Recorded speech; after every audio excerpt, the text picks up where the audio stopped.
Now seems like a good time to start your research. Yeah. You know? Yeah, so start. Okay, we good? Mm-hmm. Okay.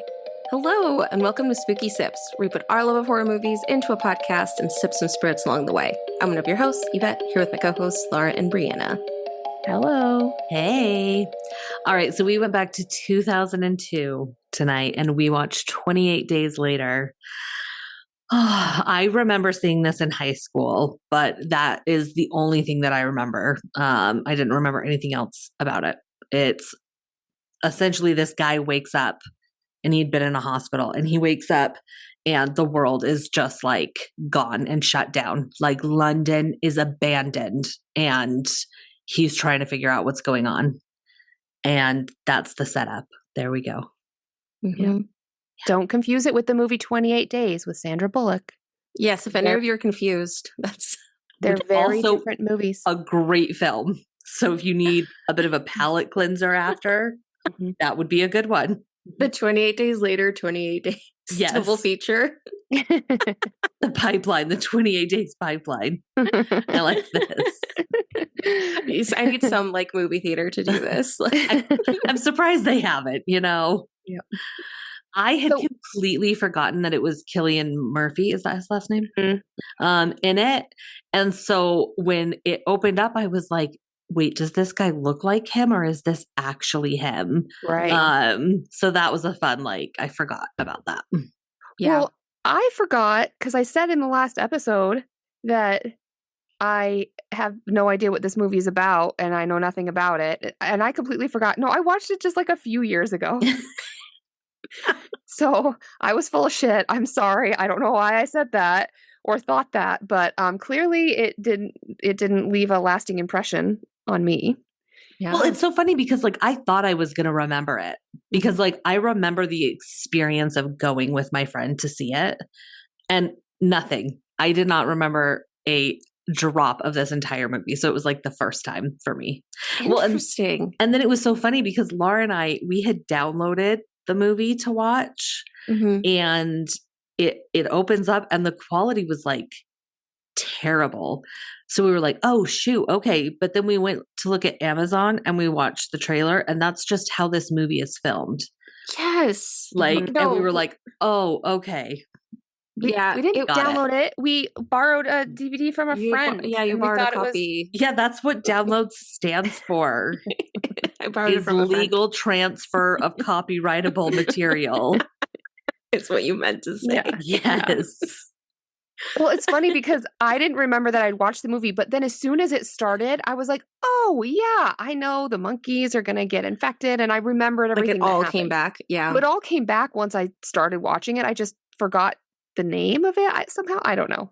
Yeah. And I don't even remember what scene it was, but it was early on where Laura and I watched it together and I turned to her and I was like, I feel so middle-aged right now because the volume was all over the place. It kept going high and low. And then at one point it opens up to this scene where I'm like, I have no idea what we're looking at. I was like, have I lost my damn mind? Yeah. Does this look like anything? And thank God she said no, it didn't. That was the scene with the bodies. Oh, with the body. It looked at first. It took in me the a good church 30 full seconds to be like, what are we staring at? No, the way that it looks is it. I can kind of appreciate that it put me in 2002. It felt like a time capsule of that time and what things looked like and I felt like I was there. But it was kind of distracting. And how were they supposed to know that 23 years later, we'd be watching it and be like, wow, this digital camera didn't do a great job, Right. So, for sure. I can't blame them too, but it was distracting in the rewatch. And it was the same. I didn't borrow this movie. I got it through the proper channels and it still looked kind of shit. And the volume was all over the place. I was like, no, is it my TV? Something wrong with my speaker? I did put on subtitles. Had you seen it before, Ivette? No. Okay, interesting. Okay. Yeah, no, that was and you haven't I was seen, confused. You haven't seen any of the because wasn't there 28 weeks later? Yeah, I And then haven't seen that either. I think 28 years later just came out, right? Or is it Yeah, about it comes out on the 20th Oh, okay. of June. Okay. Yeah, I haven't so seen mhm. I haven't seen the second one. I'm sad because I was originally thinking that 28 years later Would be was going to 28 be 28 years later, and they're close. Why Right. didn't they I just know. wait a little I know. while? Well, it'd be 5 more years. Yeah. Like if they were ready now. Right. Yeah, that's know. just not as poetic. No, I totally thought the same thing. I was like, you know what they're wait, doing? is it- They're pulling a spooky sips. Like when we like release an Every time. episode like exactly a week off from when it would have come out or when we should have done it. Yeah. That's what they're doing. Yeah. Yeah, we're known for that here on Spooky Sips. You know what else we're known for? For me not understanding my notes. Oh. I must have thought that I'd remember what I was talking about because I Mhm. wrote down at the very beginning, I wrote down Killian, RBF. Oh, I know what you're talking about. Okay. RBF? RBF. Sisterhood. So here's what she's talking about. She was saying, "Oh my gosh, I love the videos of him just Oh, having such like okay. resting bitch face during interviews." That's where totally he what it just is. like, Resting bitch face. like just staring off with disdain. That's what you were talking about. Those are so amazing. That is what I Yep. meant. Thank you. For You're welcome. deciphering my notes. I was like, Yep, that was RBF? it. Well, at first, because then my mind instantly went Ruth Bader Ginsburg. And I was like, did I write down the last initial? You missed the letter. Cillian Murphy, Ruth Gibb. Ruth Bader. I was like, You know, it like just a made letter. it made so much sense while Oh watching my it. gosh, Laura. I don't know. I didn't understand what I wrote. I did not even watch this that long ago, you guys. That's so funny. Amazing. Yeah, Amazing no, movie, the though. rewatch though was kind of hard. Was just the way that, like, okay, I'm jumping like so far ahead, but the scene with the flowers when they're driving, Yes. What was- was that? I was where is this coming from? Like, it looks like a Van Gogh painting. Yeah, it's like this. I wrote like it was like a I don't know. I'm trying to think abstract sort of. Yeah, like painting. it really was like Van Gogh is the Yeah. best. Like No, yeah, very like they're driving. They come across this field of flowers, but they all look so like Yep. we already had like the worst video quality you've seen in like a major movie, and then they like hit you with that. But it's not like they used it in the rest of the movie. Exactly. So it just like was complete. I was like, did my TV just glitch? No, I know. Like, I did turned it- to Laura and I was like, the flowers look Am like I that to tripping? you too, right? Like, Yeah. please tell me No, I'm not alone. like either sprinkle it in and use it meaningfully or don't do it because that was weird. Right. No, it felt so out of left field. Like I it know. was, yeah, and it was intentional. I saw an interview with him. Like they were like, yeah, like we did it on purpose. It would have to What? be. Art, like that. I just don't know why. It felt Mhm. so weird, and like they only used it once. I I was know. confused by Yeah, that. no, that was there dumb. were a few weird Choices. things in this movie. I did really like this movie, but it had some weird moments. Mhm. Mhm. Yeah. All right, so let's get into it. It opens up with naked Killian. Well, No, that's Oh not the shit, you're right. It's the opening. monkeys first. Yes, I just think of him naked. That's all. we do need to that's talk all about I- Naked Killian. That was all my because mind Mhm. went to. We need to talk about that. Mm-hmm. But it actually starts out with like these it's kind of like, news stories, like flashing between different news stories of just like mass violence and chaos and destruction. And these poor monkeys, not Reese's monkeys, by the way. These monkeys were not racist. Okay. They're not the Reese's monkeys. Because What? remember the episode with the Omen? Oh, Where Laura was talking about the research Reese's monkeys, and you The thought that she racist called them monkeys. racist monkeys. I forgot about that. I love how you forgot when you heard What I said. In my Oh, defense, I man. was confused. That's fair. So a different type of scientific research monkey. not Reese's monkeys. They're being tortured and they're in these cages and they're just having to watch all this violence and it's sad. Yeah. Yeah, it set the scene for the movie. You know, like we just start with like all this fight and all of that was fake, like all the footage of stuff they did think about using I was real wondering footage and like they studied real, like, you know, like social rage is kind of how he described it, you know, of like instances like multiple countries. So like they thought about using real footage, but they decided to go with like stuff that they filmed. So none of that was real. Okay. I was wondering. Mm-hmm. Okay. Which, yeah, I feel like using real stuff is, I don't know. Yeah. It could have been interesting, I guess. Yeah. But the fact that it was fake maybe made it not date as easily. Right. Mm-hmm. That's like, true. Because it's not like you had to like kind of know what was happening in 2002 to really like understand it. Yeah. So, but yeah. So then the one of the doctors, he catches these people trying to rescue the monkeys, but he's warning them. He's like, they're infected with rage. Like that's a thing you can infect someone with. Like you can inject them with rage. And they don't listen. And they let him out of the cages, and then the monkey instantly. So I started trying to keep track of the deaths, and then I gave up. Oh, there's so many. But like, we do get our first death is the monkey just like attacks this woman. He just goes at her and like starts to eat her, and then instant zombification. Mm-hmm. It's not like other zombie movies where it takes a minute. You're bitten. No, it's immediate. You get infected with the blood, you're a zombie. Right. Well, and I feel like there is some debate on whether this is a zombie movie because they're not undead. Like they don't die. It's more like a virus that spreads that like makes them rage. Oh my God.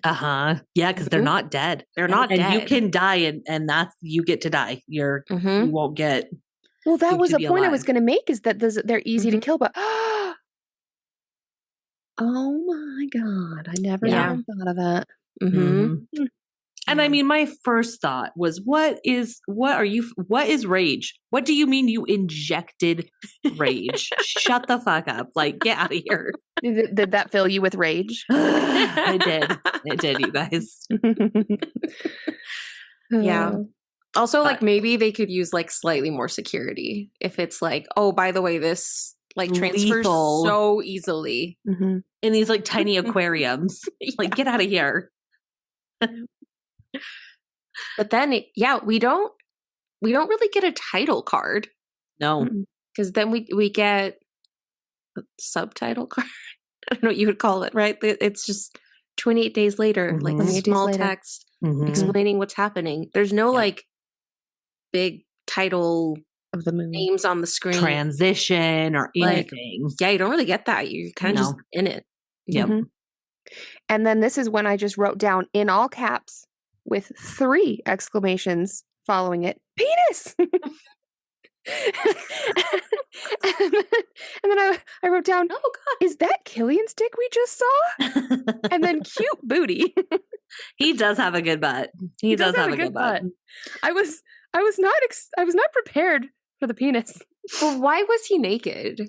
Right. And you know, it was at this point that I told Laura, I was like, you know, I've just never seen one and been like, wow, that's really attractive. So I don't know what that says about me, but like that was a revelation for me personally. Well, it's for like, my own. Like if someone sends you like a naughty pic and it's unsolicited or you're not, wanting it. Right. It's like that. Like we did not know we were signing up to just see full penis action. And again, it doesn't make any sense why he would be naked. He's like in a coma, like who in a hospital bed, hooked up. Was caring for this man? Right. Why was he naked? Exactly. Like it really, a minimal would have a hospital gown that's open in the back. Fine. Something. Exactly. It's like, it's not like hospital gowns are like giving a lot of coverage. Right. We could have gotten his butt with the hospital gown. Mm-hmm. So I appreciated it because we're just coming off of watching The Substance, where we got to see a lot of female body. Yes. Some of it, most of it probably unnecessary to the point of the movie. And then it's not often you get to see full male. No, it's not. That And is true. We got that in Nosferatu. It's been a good year. It has been a good year for men. penises. Is that going to be the opening to the episode? Yes. Yes, it is. It's been a good year for men. Okay, anyway, I was distracted. Anyway, so yeah, he wakes up and realizes that the hospital's abandoned. He like is looking around and he's like trying to find something to drink because I think we assume that he's been in a coma for like a month, right? Are we assuming that it's 28 days? Right. Well, see, but I wasn't sure. Is that saying 28 days later for the monkey thing? Or is that because like maybe he's been in a coma for 6 months? Like we don't know how long he's been. Oh, that's true. Because he says he was hit by a car. Like we know what happened, but I guess we don't know how long he's been. And what if he was like hit by a car of like, well, I guess it couldn't have been like a non-zombie zombie because they wouldn't have been able to drive the car. But what if he got hit by a car because some of these riots were starting? And I think that, I mean, he had some IVs. So I think that probably at least for a week or a couple of weeks, he's just been on his own in the hospital. Yeah. So he survived. He had been cared for up until that point, but then all the hospital people, died or whatever. So yeah, he wanders around all of London just trying to like find somebody and just kind of taking it in that like, it just looks like, because there's no bodies, like it's just abandoned. Can you imagine? No.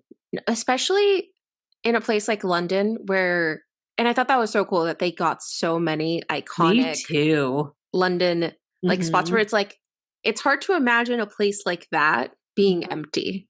Yes. Right. Exactly. And silent. Yeah. Yes. And so quiet. Yeah. The music that they used during that, like that whole scene was cool. So cool. Like the atmosphere that they created. Yes, it set the setting very well.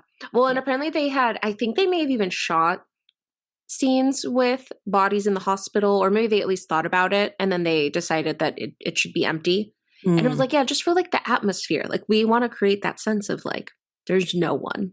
That was a very, very cool scene. Just iconic, I feel like. And so he stumbles upon a church. And he did, like, as he's going through, he did see like some signs on bulletin boards talking about having to evacuate people and different people searching for people. And I also got a jump scare as he's walking around right before he gets to the church. He like the car alarm. The car alarm. Yeah. No, I jumped out of her seat, you guys. I just wasn't expecting it. That was like the biggest reaction she's ever had to a scene in a horror movie in her whole life. No, I also had a jump scare. I was just, oh God. Well, and apparently originally they didn't have music in the background at first, and then there was the car alarm, and apparently it was just way too surprising for people. Like going from like silent to hitting the car, like it was like way too much of a jolt. So that's why they ended up adding some music. And it's like even with the music, I jumped too. Yes. Yeah. Scary. Scary. Okay, but yes, then he goes to the church. And then we see as he's walking up the stairs, and I wrote it down so we can all decipher what this means. It says, repent. The end is extremely fucking nigh. N-I-G-H. Yeah. What does that mean?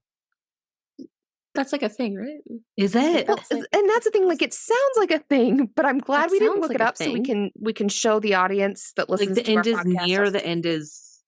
I don't know what nigh. Is nigh the right word? That's definitely a real word. Right. I just couldn't recall from my archives what it was. Yeah. It's an old-fashioned saying that the world is ending. Oh. Okay. Yeah. All right. Okay. Well, it's really fucking nigh. I mean, I'm guessing that's where the end is near came from, right? Like it's like a, branch off of that, like a modernized, which makes sense. Let's go back to nigh. That just sounds more dramatic. Okay. Yeah, let's do it. We'll bring it back. Then that was the scene where he's looking in, and I couldn't tell what the fuck we were looking at for like 5 minutes, and then finally I was like, "Oh, okay, it's dead bodies. Like it's bodies. Like here's where all the bodies went." Right. Yeah. Yeah. And he calls out, I think, right? Mm-hmm. And that was when we just kind of see them. There's a few that just pop up from the pile. And then we get the like priest or pastor that like comes out of the room. Yes. And at first you can tell that he's so conflicted because like, first of all, this is the first one he's seen. So he has no idea what he's looking at. Yeah. Right. You know what I mean? Yeah. Like, at first he's like trying to talk to him. And then it's like a priest. So he's like, how could a priest be evil? Yeah. Does he like apologize or something? Yes. Like, oh, sorry. Like, exactly. Because he feels like, that. Nice. Yeah. Because it's a priest. Like, I know. But then he ends up like, again, we're not going to keep track of the deaths, but he kind of kills the priest who's trying to attack him. Just out of, self-defense. Yeah. And then but other zombies are like chasing him. So he's running out of the building. And then were these Molotov cocktails that were being thrown at the fire? Zombies? I think so. Yeah. Yep. Mm-hmm. So yeah, they're just like throwing Molotov cocktails at the zombies, and then we just have these flaming. I'm gonna call them zombies, even if they're not. Right? Yeah, that's fine. We know what you're saying. No, that's or the infected. We have these flaming infected, like chasing him and going into a gas station. And then we get a pretty sweet explosion scene of the gas station blowing up. Yep. That was such a good explosion. Mm-hmm. Like I was like, oh yeah, there's the budget. Like yep. I think we had a couple big explosions. And that's where he meets the two people whose names Mark are and gone. Selena. Mark and Selena. And he's basically like, what is happening? Like, and they're just like, we gotta go. Like, so it's all very chaotic. Yeah. And she explains that, first it started as rioting. And then they discovered that the blood or the virus is in the blood. And so that's what infects you. Yeah. And she gives him a few rules of like, if he's going to go with them. Oh, yeah. He has to follow these rules. So the rule 1 is don't go alone unless you have no choice. And rule 2 is only go in the daylight. And then she also talks about how like you have to kill whoever you see is infected. Like it doesn't matter if it's us, it doesn't matter if we're infected, like you must immediately kill. Yeah. Because you only have like a few seconds. Yeah, like you cannot. You have to, you got to do it right away. Like no pause. Yeah, we get some rules for the zombies. Because you can tell that they like have been in it and they're just trying to survive. And like you can just see like the impact that it's had. It's been a rough 28 days. Oh, hell yeah. For sure. And then he's like, he's going real slow because he's literally been in a coma for a month and dehydrated and hasn't eaten. So like, he's not going the speed that they are because like he can't, Yeah. And she kind of explains like, if you drag me down or if you're too slow, I will leave you behind in a second. Yeah. Like, because I think, I forget if it's now. Oh, I think it's on a little bit after this. They explain that you have between the time you get infected until you turn into one, you have 10 to 20 seconds. Yeah. So they know how fast it is. Yeah. She kind of explains that basically everyone you know is dead. Like your family is dead. And this is in their like little... They're in like a snack, like a vending machine area at like a track station. So that's where they're doing that. They're having that conversation. But he's like, yeah, I need to see my parents though. Yes. So they go to his house. I need to find them. Yeah. Yeah. And, they go in and the house like immediately smells. So like we know that they're dead. And so, he goes up to their bedroom and they were just in bed together. There was like wine and pills out. Which, I mean, if you're gonna die, like getting infected or whatever, just do wine and pills. I like it. Honestly, this is my biggest thing. Like, if I was in the zombie apocalypse, no, thank you. Like, no desire to survive. Like, I'm out. Bye. Like, see you later. Because then so I get it. Like, snuggling, going to sleep. It's very kind of, Romeo and Juliet without the, Mhm. teenage Mhm. angst Mhm. and whatever. And Yeah. there was a little picture of him as a little kid Mhm. with a sweet little note about how, note. like, what I can't remember. It just said, that they loved him and that they were going to sleep. And then they told him, like, please don't wake up, which I think was, they don't want him to become infected. Mhm. Yeah.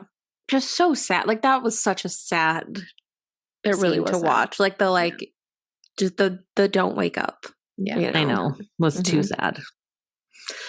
So, he gets some clothes and they go downstairs and they're not there very long. Right? Like, they're like, Well, okay, we'll sleep in the same room because that's the rule. Like, they're Yeah. not there very long because then I get my second big jump scare because he's in the kitchen, just looking at stuff, and then zombies just crash through the window and the Yep. ceiling and Yeah. because I think so I wrote down that they kind of like jump scared while he's like hallucinating. Like it was almost like he was thinking that his parents were there. yes.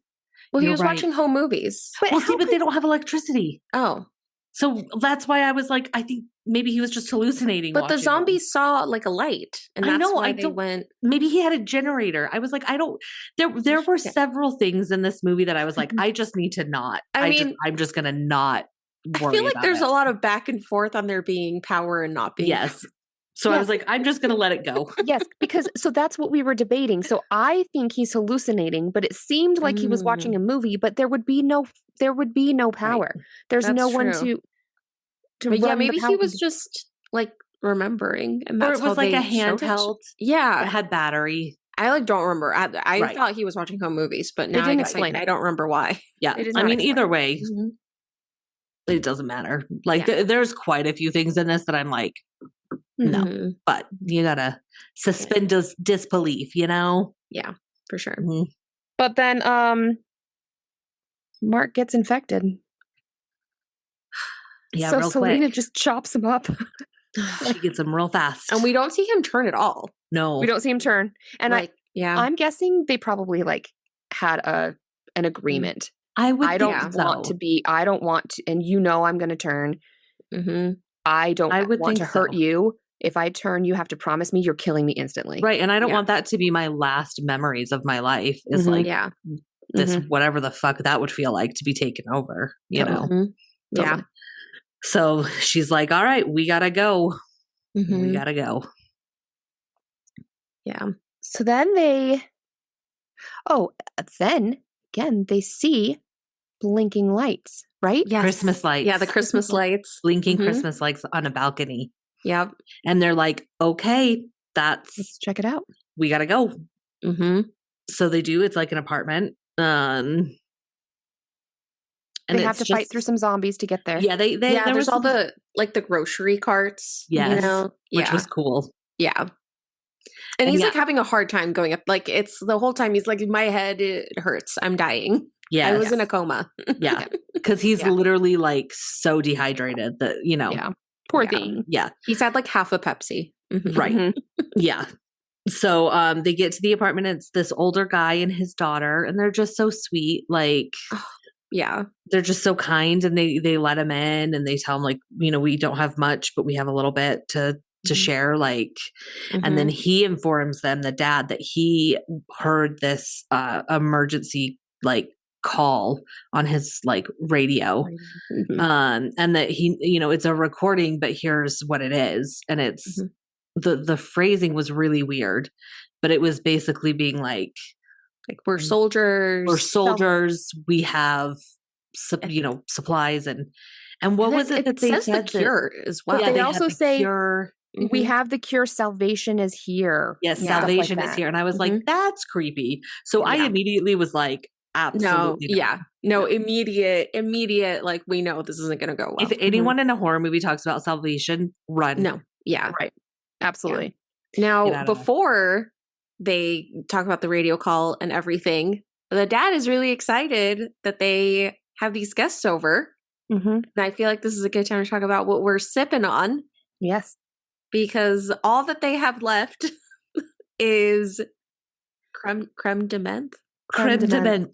Creme de Menthe, this like very green minty liqueur. They're like, we have to celebrate, but that's all they have. So that's what they all sip on. Sip And on some he's creme de so menthe. cute. He brings it out on a little tray. Yeah, no, like it's so he's cute. so Like a excited. little silver platter. So cute. Yep.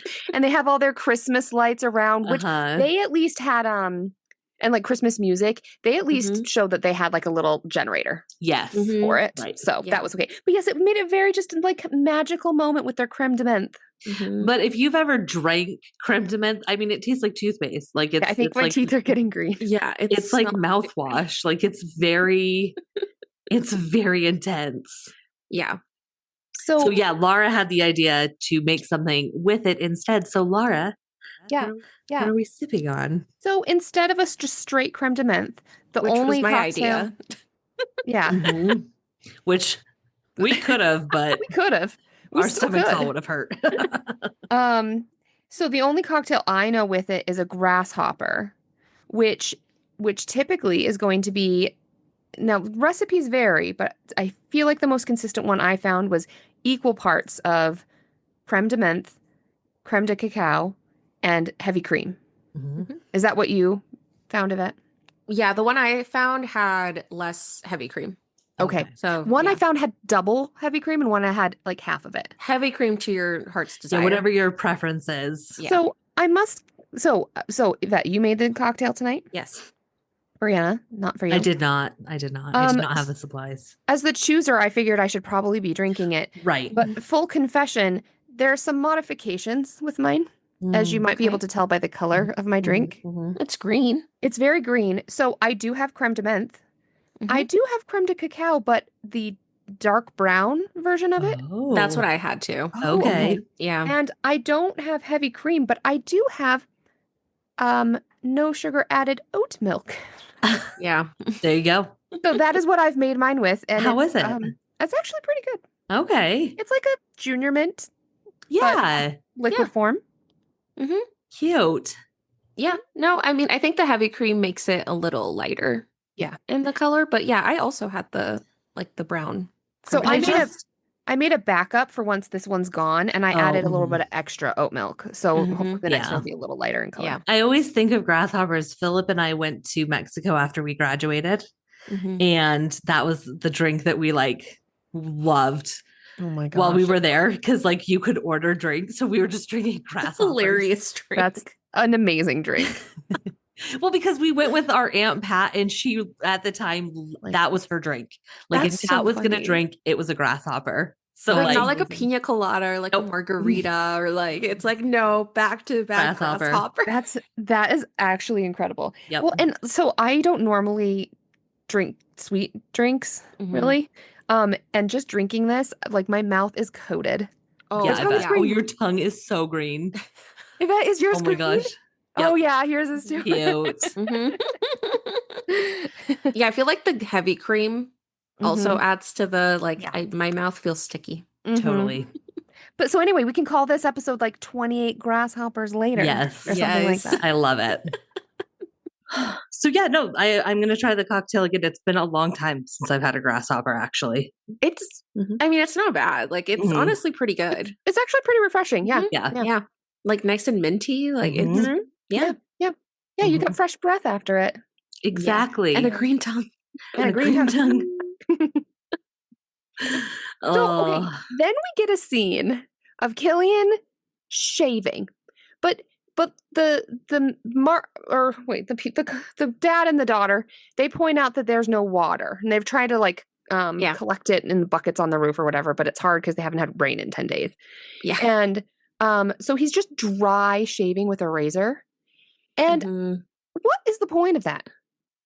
Like, why bother shaving? Yeah, but even then, like, there were so many ways to do that without water, dude. You were like digging into your face, like just shave normally and like wipe it on your pants, like or a towel. No, it didn't make any sense because I was just straight confused. So I watched it with Matt. What is the point of this? And I was like, what is he doing? Like, what's wrong with him? And Matt was like, he's shaving with no water. And I was like, that's dumb. Like, why is he shaving? Right, That's just don't exactly. shave that, because that's always been an issue that I've had in like other kind of, apocalyptic movies is, Mhm. they'll show the women and there's no armpit hair, no Right. leg hair, Oh, yes. or the men are shaved. And it's like, no, they wouldn't No. do that. Just Mhm. let it grow at that And point. my thought was like, maybe he just wanted to feel better Maybe. Yeah. for a minute, like, Mhm. but even then, like, who taught you how to shave? Like, Well, and Terrible idea. No water. the rest of the movie, like, he didn't have like marks. no, on his exactly. He did face, for right? like the Then next. he was like he clean did. shaven. He did only for the Yes. next scene where he goes into Selena's room and she like points out that Mhm. he has cuts. Right. And I don't Yeah. know how I pulled this out so fast because he says something like, "Oh yeah, there's no mod cons," and Brianna was like, "Mod cons? What is that?" Mhm. I don't know why I know this. Modern conveniences. I did not know that. Oh. And I looked it up to confirm after. I was totally right. Huh. Mod cons.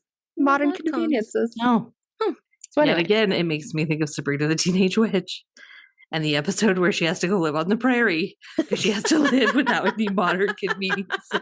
No mod cons. No mod cons. No mod cons for her. It always comes back to Sabrina. So good. But then there's a debacle because Selena's like, all right, let's go. And the dad and the daughter want to go with. And she's like, absolutely not. Like, they will just slow us down. Yeah. Like they need us more than we need them. Mhm. And then finally later the dad heard and he was like, well, yeah, we do. But like, then just leave us when it's time. Like, but let's. And also the daughter was like, that's not even true. You need us too. Like, it's, they need each other. They do need Our each other. unlikely group needs each other. No, they really do. Mhm. Also, what was the daughter's accent? It wasn't. You know what? I tried to look it up because I was like, I almost feel like maybe she's Irish trying to be English, which I think that might be what it was. But yeah, I think that she had a different native accent, but was trying to be British. Okay, because it kept taking me out of the mood Right. It distracted me. Well, and then I was like, where is this guy from? And of course, it's Harry Potter. If you ever have an English actor where you're like, I know this guy, it's Harry Potter every time. So that's what it was. He was Professor Moody. Yeah, I feel like he has been in like a few things. Yeah, he's been in plenty other. That's not like the breadth of his acting career. Only Harry Potter. This and Harry Potter. So, yeah. But yeah, so because they'd heard the address on the radio broadcast about the Salvation or whatever, they've decided they're going to go. And they're all just going to go together. They decide to all just go together anyway because the dad and daughter, they have access to a car. Yeah, a cute little taxi cab. Mm-hmm. Little cab. So they're going to go to Manchester. And as they're going, there's kind of two paths they can take. One is kind of a little bit longer around, but above ground. And then they can go under a tunnel that's slightly faster. And some people are saying, let's go around. And then the dad's like, nah, fuck it. We're going through the tunnel. No, I was so annoyed by that. I was like, so annoyed by that. Go around. So They also made such a stupid mistake when they were getting gas. Like, they were filling up the car before this. Mm-hmm. And they had the tank. And so the dad siphoned gas and filled up the tank. Mm-hmm. But he didn't also fill the car. Yes. He was just going to use the tank. I was like, dude, also fill the car. We did see that. Okay. Are you joking? Like, no, I thought the same thing. I was like, that's the stupidest thing. Fill the car. Because I bet you have a full car. That I was just like, yeah. That's so funny. Like, if I ever write a movie, you guys, I want you to like read it and be like, wait a second. This doesn't make any forking sense. We'll proof it. Please. Proofread, Proofread my essay. We'll proof watch your movie. Yeah. Thank you. So then they go through the tunnel. And sure as shit, there's a big pile of bodies and cars that's blocking the way. Most people would just turn the car around. No. This motherfucker is like, nah, I'm just going to off-road. Grand Theft Auto it. I'm going to treat this British taxi cab like it's a Jeep. Yeah. And I'm just going to go over the pile. Yeah. That would be dumb in a Jeep too. Like that's... Yes. Yes. No, there's some things in this movie that just like, it's like, where did that come from? Mm-hmm. Like having this little taxi like off-road over cars and bodies or whatever. That made no sense. Yeah. Like, I think they were like, it'll be such a cool shot. Well, so then they have it that he makes it over, which is impossible. Right. Yeah. But they have a flat tire. Of course, he gets a flat tire. Yeah, because that was dumb. Like, that would be the only thing that was wrong. So then as they're going to change the flat tire, the daughter's on the ground going to do it, and all these rats are running at them. At first, I thought the rats were infected too. I wondered about that I too. did too. Because I thought they were going to get the daughter. Yeah. No, I did too. Yeah. But then Selena's like, oh, they're running from the infected. And you start to see shadows of people running down and around. Yeah. Mm-hmm. And so they're like, get in the car. Like they're finishing changing the tire. And they do. Yeah. They get it. They all get in the go car. Pit crew mode. Right. And I didn't change quite the tire or whatever. Mm-hmm. Right. Yeah, like I didn't quite understand as they're like kind of running away and getting away. There was this like, tense music, but there was also these like awesome screams that we heard. And clearly it wasn't coming from our main characters or the zombies. Maybe it was just part of the music, but I did like the sound of all just the atmosphere, awesome screaming. So yeah, then they're driving and they drive to Manchester and they drive up to the like, I don't know, barracks, whatever you call. Well, but yeah, first we get the cute little picnic scene. Oh my gosh, wait, I forgot. With the majestic horses and the grocery store. The grocery store. Oh my God, the grocery store is a cute moment. You're right. There are so many things about an apocalyptic event that I think probably are not for me. Like having to, just run for your life all the time and all the isolation and, all the people that are dead. Right. Something that I think would be really cool is just like all the looting you could do. Yes. Because it's not hurting anyone because society doesn't exist anymore. Right. So you could just go into stores and just take whatever the heck you want. Like that, I think could be pretty fun. And they do. Yeah. Selena and the daughter. What's the daughter's name? I don't know. I don't remember any of like they're being so cute shopping together, and the dad and Killian, I don't actually remember what his name is, are picking out whiskey, and the guy is like, no, man, you can't.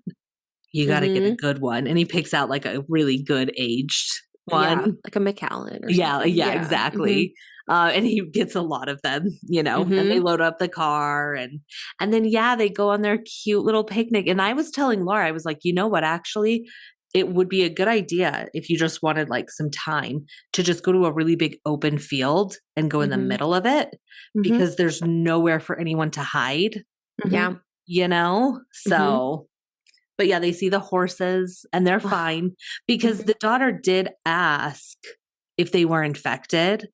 And the dad said it didn't look like it, like, no, they're fine. So that did tell us that like the animals also got infected and we don't know.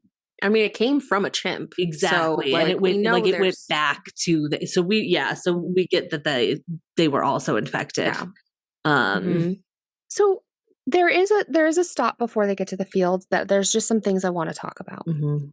So, this is actually, I think, when they go to the gas station. Oh yes! Oh my God, we like just skipped every scene because they pass. So they pass the painting flower field. Yeah. Oh whatever. Right. Yeah. And then like we the talked about that, like windmill. Yes. Windmill thing. Yeah. Yeah. And so then they get to the gas station and then they just make some stupid decisions. This is when I wrote down curiosity killed the cat Jim because Jim is Killian's character. Why was he This in there? made me so annoyed. Made me so annoyed. They're getting gas and then he's just like, I'm just going to wander. And they're like, we just filled up the grocery store. We have everything we could need. Yeah. And he's just, I don't know, being an asshole, like going in, looking through. And of course, he then meets a zombie kid. And this is what confused me because kind of like that weird flower art painting thing, it was the only time in the movie I feel like this happened. Correct me if I'm wrong. As the zombie kid comes to attack him, Jim then has to kill the kid. Mhm. And you hear the kid say, "I hate you." Yeah. Yes. I didn't know Mhm. they could talk. Yeah. Yes. The kid's because just really, screaming like, I hate you. I hate you. Yeah. I mean, you know, like Ivette said, they're not dead. They're not zombies. not so like dead. it makes Mhm. sense that they can talk. Mm-hmm. Also, I feel like they, by not giving us information, I think it leaves things kind of open. Exactly. And so I feel like they intend, like, we do not get all the rules of the zombies No. in this. Like, maybe they do more in like the sequels. Right. But yeah, I think that's the only time they talk in this That gives you movie. more leeway though, doing that. Yeah. Like that gives you more forgiveness. And I think there were some things they were like, I think when they started the movie, they thought the disease would spread to like the whole world. Like that was how they originally started. And then it was like, okay, JK, we're gonna have it just be here.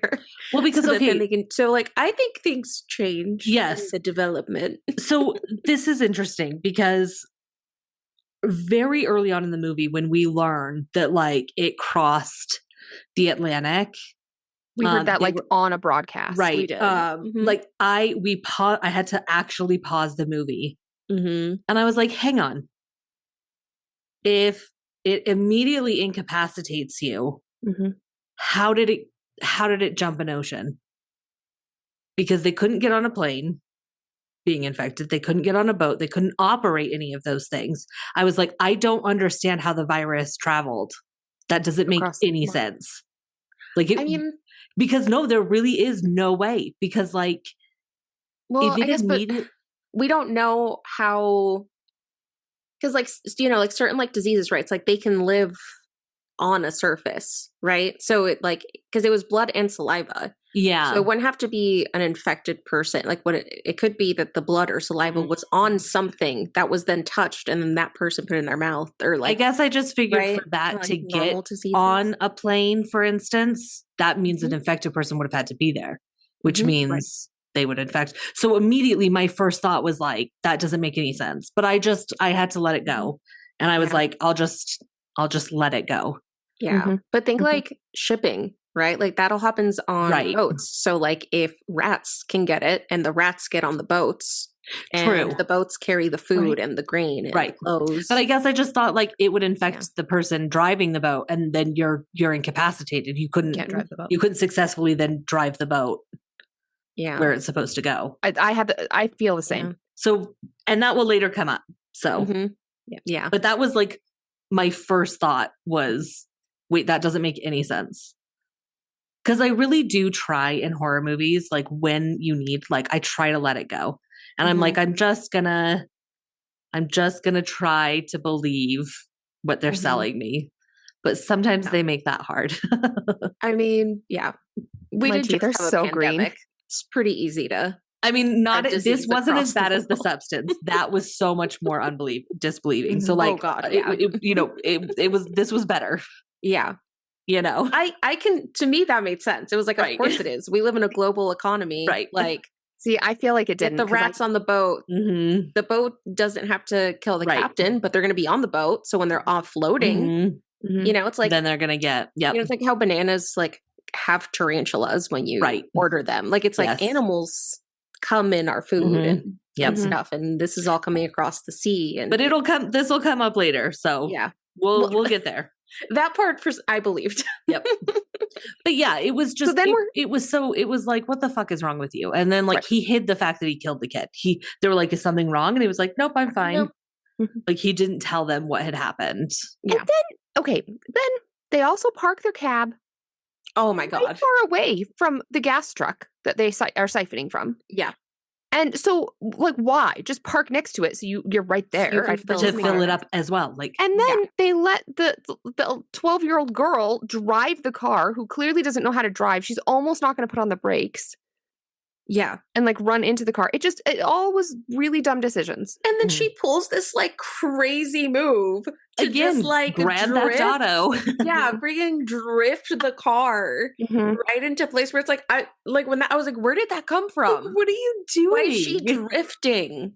And like I feel like even the little outfit she's wearing, she has like the baseball cap and the zipped up jacket. No, it was like, this whole thing. Is she like a professional driver all of a Apparently. sudden? Like what? Apparently. Yep.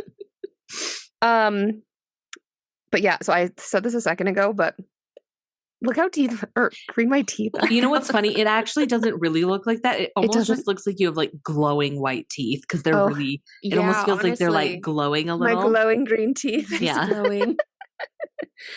But then they go on the picnic and then they get the gas and then they get to the fields. To the, thing. They have their cute little picnic and then this is when I wrote, ooh, there's love blooming. Mm-hmm. Because Killian and Selena are, what is his name? Jim. Jim and Selena are falling in love. And Selena's like, life is worth living. Like literally though, I was like, for all they know, because they think that the virus has spread to all over the world. Mm-hmm. Like he is literally the last person on earth.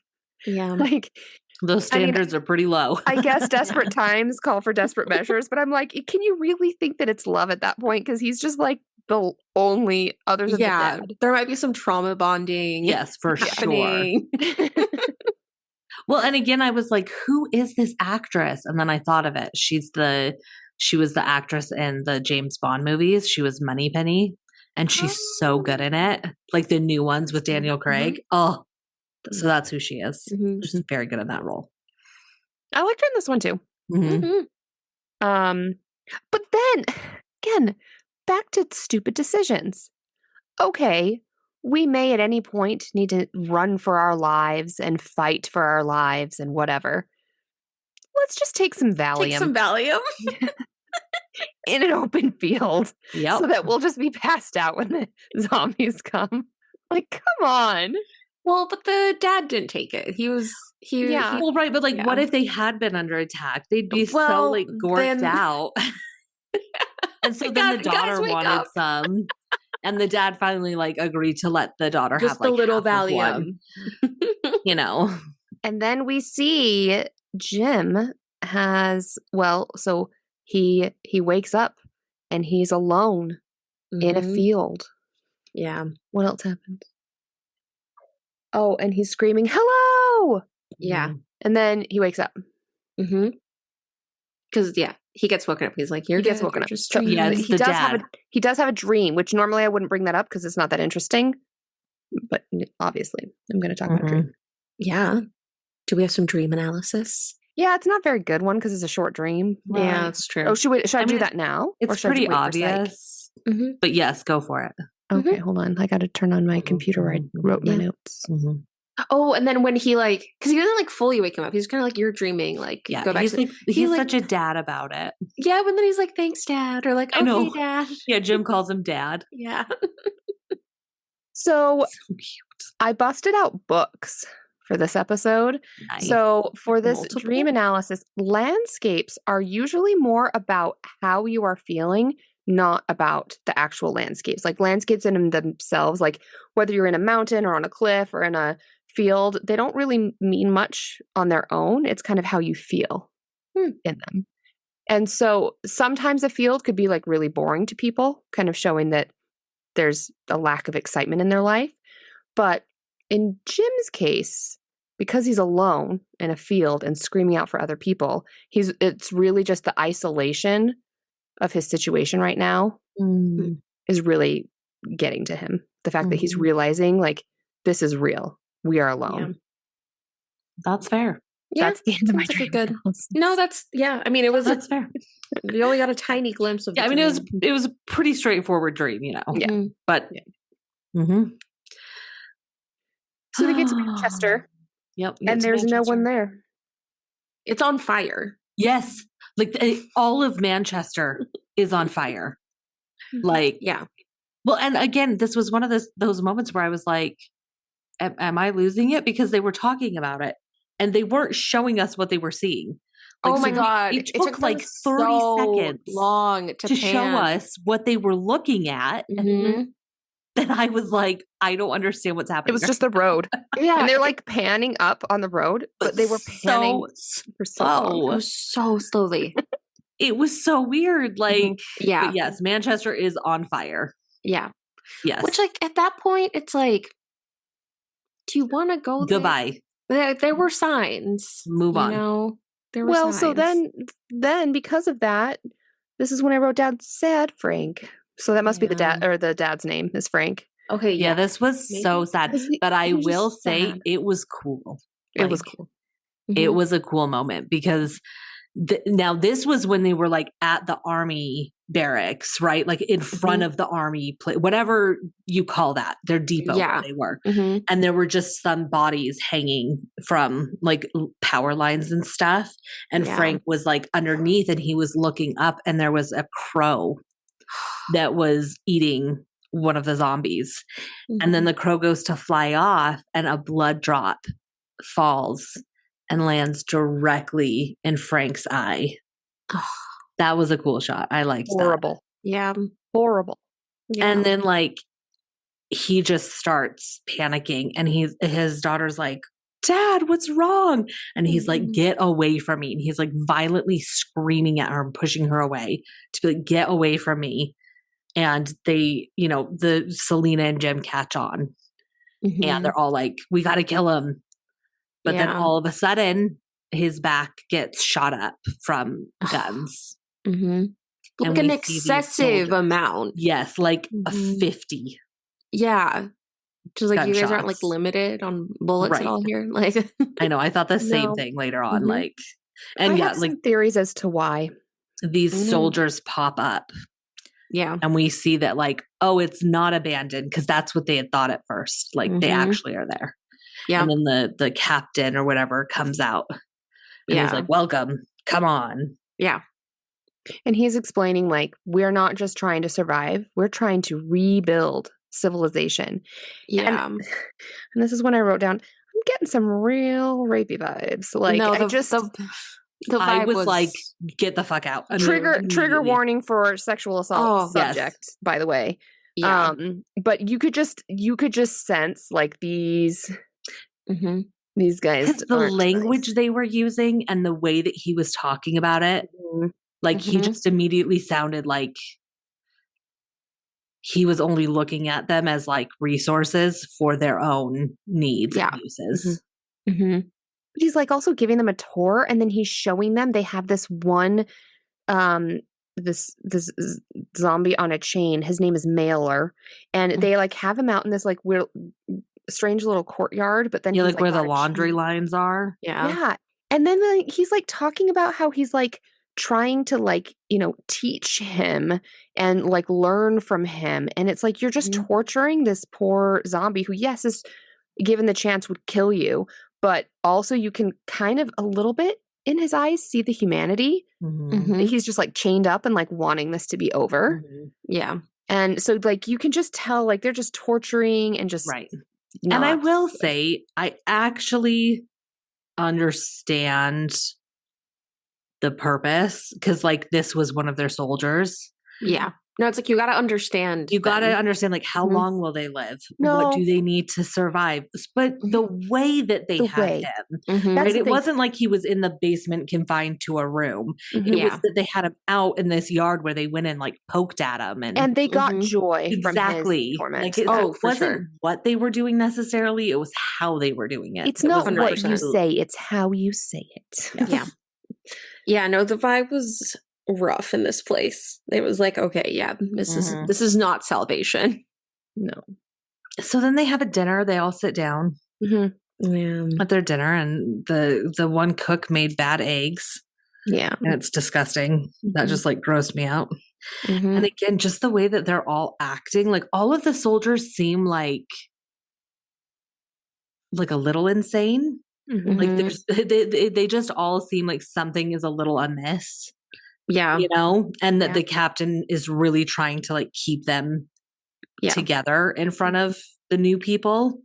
Also, it's like, okay, I know it's been a rough 28 days, but it's been 28 days. That was my point. Like, yes, exactly. You're just going It's- to rebuild civilization after 28 days. Yeah. And also, like, how are they this messed up? And like what, you know, Jesus I mean, Christ. we're about to get to the fact that like they need to have sex.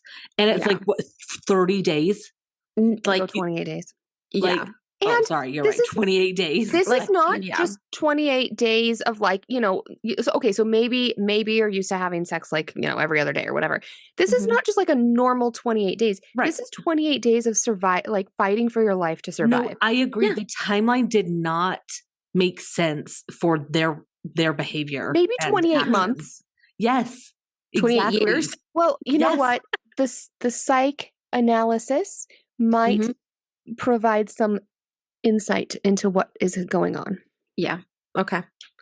But yeah, the way that Jim learns about it is talking to what's their like leader's name? The like clearly the guy in charge, Yeah, it's like the captain, or The ca- whatever yeah. you call him. whatever he would be, and like Right. he's The talking sergeant. about sergeant maybe. Yeah. It's like he's talking about how they did the radio message because they wanted women. Like that's Yes, what he's and saying. then you're I like, promised them women. I promised them women. Yep. Yeah. Yeah. And they're kind of like, you can either join us Mm-hmm. or We'll kill you. not join us, you know? And it doesn't take him long to be like, No. To be no. like, absolutely not. Yeah. And so like they Yeah. go on, two soldiers take him Yep. to like Yeah. go kill him. Well, so Yeah, well- they chain him up and they put him in prison. Oh, that's Yeah. right. They do that first. But yeah. there's another dude down there with him. Because Right. there's one other semi-sane Who was guy. like, And he's the believe one this that is points happening. out. Mhm. He was like, dude, they say that it's in New York and Paris as well. It can't cross oceans. He's like, we're Mhm. not at the end of the world. We're in because he says there's planes flying over. Yeah, this guy also says he just says there's like no virus, where it's like, well, Right. like there is. Right. there is a virus. Yeah. But he's saying there's no virus outside. He was like, there Yeah. are planes flying above. Like, Mhm. I think it's us. They quarantined us. Mhm. Oh, this 100%. island. Yeah. Like, Mhm. and that's when Jim is like, wait, what? Yeah. Like, and that Mhm. was when I was like, oh, thank you. Okay. Mhm. Like, Yeah. Mhm. there we go. Yeah. That makes more sense. Like, Mhm. but you can tell because he's also making a point that like they are irrationally trying to restart the world. They're just trying to like have this Yeah. disgusting lair where they Mhm. abuse Yeah. people is Yeah. is what they're trying to do actually. Mhm. Right. Like, Right. yeah. Yeah. Yeah. Mhm. So then a couple of them take Jim and the other dude, and they're just going to take him out. And there's like a section of the woods where there's a bunch of piles of bodies, and they're going to take him out and shoot Yeah, him. their murder pit. It's like, wait, Yep, their where did murder all these pit. other bodies come from? Right. And there were women in there. Yeah. Maybe those women were too much of a No fight. use to them anymore. Okay. Yeah, Yeah. that's true. Mhm. Yeah. Yeah. But as we're seeing that, we're also seeing that like they've now taken the two girls, Uh-huh. Selena and Yeah. the daughter, and they're Mhm. like, okay, you guys need to get ready because like you need to look nice. So they like Ew. they like are forcing them to get dressed. Yeah. Like I had not seen this movie before. Mhm. And so I thought it was going to be a zombie movie. Right. Like your typical zombie movie. And like as soon as that like happened, like I feel like I had to like Mhm. pause just to be like this is a lot darker than I thought. No, me too. No, I like, had the same thing. That one, like it took me a minute to be like, I just Mhm. this Yeah, this is darkest part of the whole going this is going a way that like I didn't expect Anticipate. or like know Mhm. about, and like it's just so much darker. Well, because we're like, Yeah. so we're kind of seeing some things of Jim that's happening, but then they're having to pick out their clothes that they're about to be assaulted in. And of course, Yeah. they're both red dresses and they make them dress up. And then sweet Selena, because is it that she used to be a pharmacist? Yeah, she Or a like chemist, studied. I think, she yeah. studied like chemistry, like some Yeah. sort of. Yeah. So has a she background. gives the girl, who I didn't write down her name. And it's so Um, sad because the daughter. girl is like, Hannah? will this make me sleep? And she's like, no, it'll make you not care. And it's like, Yeah.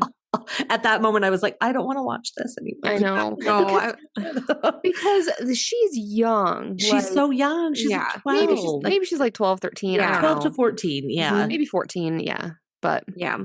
it's just so gross. Oh, it's so sad. Yeah, And then no, they it's so they bust in and catch them doing that, and then go and take them. And then at the same time we go back, and then we've got that scene with Jim happening. Mhm. Yeah.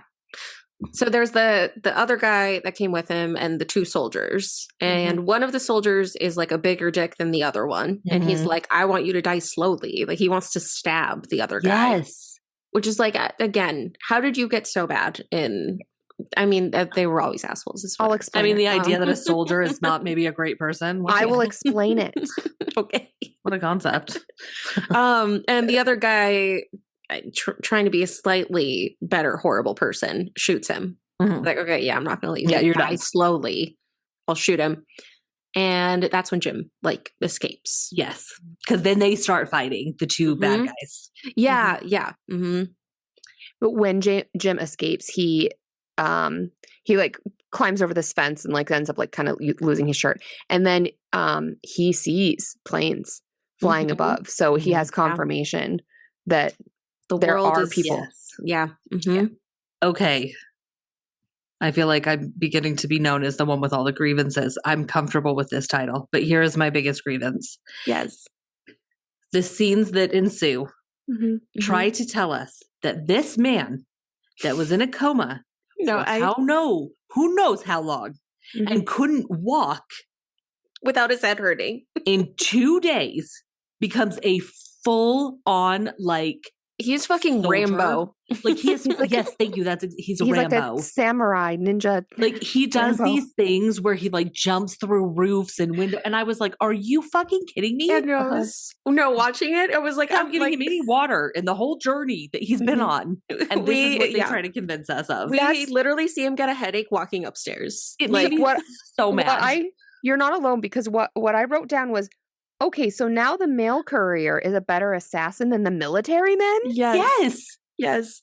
Because, so what ensues is we had seen the scene with the girls back at the mansion, and Jim had gone back to the like entry point where they had some sort of like siren warning alarm. I don't know what. Oh, yes. It was when the zombies came, they had a thing. So we had like a loud alarm that he turned on. So that makes the guys in the mansion stop and go see what's happening. And I think two of them go, right? It's like the guy in charge and one other guy. And like they show up, and it's like he's like a freaking like we see him like rush across the camera, like ducking in corners. Like not only does he kill the first guy, he's somehow has the strength and time to put him back in the car. Yes. Like he's now propped the Can body. carry an entire man. No, it's amazing. It's couldn't amazing. walk upstairs, but what can his love for his love a man. Yeah. His love for Selena has overcome all obstacles. Oh my god. So he also then sets the chained zombie loose. Yeah, so they get back to the mansion somehow. Walk there, drive there. They get back. Yeah, shoots the chain, and then we see the like soldiers kind of one by one react to what's happening. Because they were all in a room with Selena and the young girl, and he sets him free. And so Selena goes into like action and gets the girl, and I do love that before like the action fully breaks out, like this is just like they left. I love that Hannah is just like they're probably all dead. Yes. Like they probably just she's just shit talking. Like she's just shit talking. No, it was amazing. She's like, I think it's kicking in. They're all dead. Like they're all dead. I did like that scene. Me too. She's just vibing. She's feeling. She was. No, I love those pills. I love just shit talking. Yep. Just a child shit talking your captors. You're literally all gonna die. Yeah, it was pretty good. Yeah. So at one point, then Jim ends up stabbing one of them, which was a cool scene. Yes. Yeah. Yeah. Then so I wrote down Jim stabs one. The girls are running. Mm-hmm. He pounds one's head into the wall. Mm-hmm. Fingers into the eyes. Oh, okay. Yeah, I feel like that's like the final one, right? So like this is when we get Jim. Like, I mean, that's like him full rage mode is what I'm assuming they were going for, right? Because then the one asshole like takes Selena into the room, being like just an awful person who's like, this is what I'm thinking about in this time. Yes. And Jim is like watching through like a skylight or something. Yes. So he's like watching them. And then he like jumps in again, like Rambo, and like bashes his head against the wall and then pushes him onto like the floor and then just thumbs in the eye. Like it was that was the craziest death. Yeah. I think we saw in the movie. Like that was the most like my tolerance is pretty high for gore. Like I like gore. I really do. I can watch a lot. And that fucking grossed me out so bad that I wanted to die because the sound that accompanied it was like yeah. But then we get a sweet moment because he's like covered in blood, like, you know, and Selena just knows, you know, she hesitates. She has the knife, but she pauses. She doesn't kill him. Would you call that a sweet moment? Yeah, because she said she would kill him. She instantly without considering it. And then they had a blood kiss where they were kissing other people's blood. Because then he was like, that was more than a heartbeat. Because he was like, she was like, I'll kill you in a heartbeat if I know that you got infected. He was like, I was just thinking, I don't want to kiss someone with other people's blood all over their face. You're in the moment, you know? You gotta again, something that we know is transferred via blood and saliva contact. They have a very laissez-faire, willy-nilly approach. Well, and like, here was why is everyone masked up? Like cleaning. We need And here was my issue with it. It wasn't so much even like that they're kissing without confirmation of the zombie fluids. They're making out, and I'm like, but what? They don't know where Hannah is. Right. They don't know what's going on with her. You can make out after you find a girl. Yeah, right. like let's move this out first. Let's move this forward. Let's get going. Yeah. Well, don't worry, because Hannah shows up. She sure does. Thinking that he is now a zombie. Just like whacks him in the head with like a vase. Yes, bottle? I think it was a vase. Something. Yeah. Glass. Yep. And it's like, oh, lol. And then, you know, Selena's like, no, he's okay. Because she Mm-hmm. thought he was attacking Selena, not kissing Selena. Right. But then they escape. They get in the car. Well, and in the car, they find the guy in charge. Yep. Right. Because they're like, let's go. And then he's in there. Mm-hmm. And then we get Hannah's Grand Theft Auto again. Yep. Because she whips that car around, goes in reverse, and we get, what was his name? It started with an M. The zombie guy. Mailer? Yeah. Mailer. Yeah. Mailer busts in through the back window. Yes. And pulls him out. Because again, she somehow just planned this. Yep. No, it was amazing. And then they get out. But before all that happens, before he dies, he shoots Jim. Oh shit, that's right. So they're like, we gotta go. That's right. And so as they're going to escape, like they're like he's been shot, so they realize like they really need to get out of there as fast as possible. So I just love that then the gate is locked. But Hannah's just got to keep driving. So she just crashes through the gate, and then we just get this freeze frame.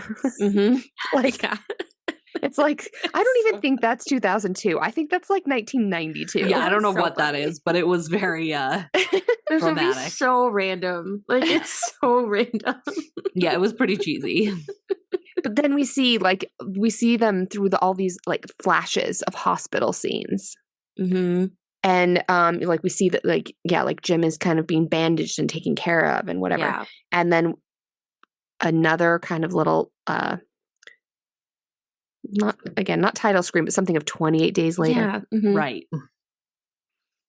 Lots of 28 days. Then they're in a cute little cottage together. They're a sweet little family. Yeah, which is where they all should have gone at the beginning. Grocery store. Agreed. cottage in the middle of nowhere. Exactly.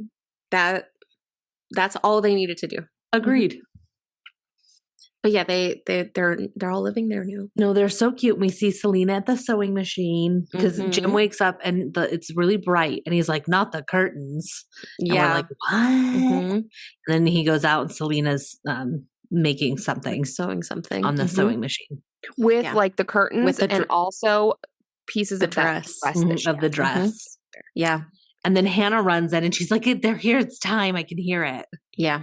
And so they like gather it all together and they run out. And they have this huge sign. And what did it say SOS or? No, hello? it said hello. Oh, which is such a long word. Like say SOS. Help. SOS. Like they could have finished a full letter earlier.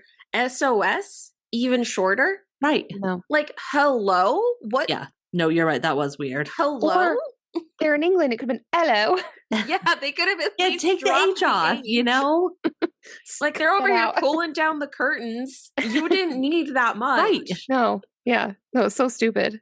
And then we hear a plane. And they're like all standing there waving. And we see the plane fly over. And we like hear the plane say something. Like I think we get like they saw them. Yep. And that's it. Yeah. I didn't watch the credits. I just realized. We did. We fast forwarded through. Okay. Is there? No. Okay. There was nothing. Okay, cool. There was nothing. Yeah. And that's it. There we go. 28 days later. 28 days later, there we are. Interesting. I feel like there's a few ways you could go with this, Laura. So I'm interested to see what you've got planned for us. But just remember, she is not a real doctor, but it's okay because this is a fictional movie. Yeah. They are not real zombies because they weren't even zombies anyways. Or were they? Yeah, exactly. It's a zombie, right? Is she a doctor? Isn't she? No, she's not. The answer is no. She's not. She's not. Answer that real quick. This is also not a real psych segment this week. Okay, let's do it. I did the dream analysis, but we're going to drift a little bit more toward philosophy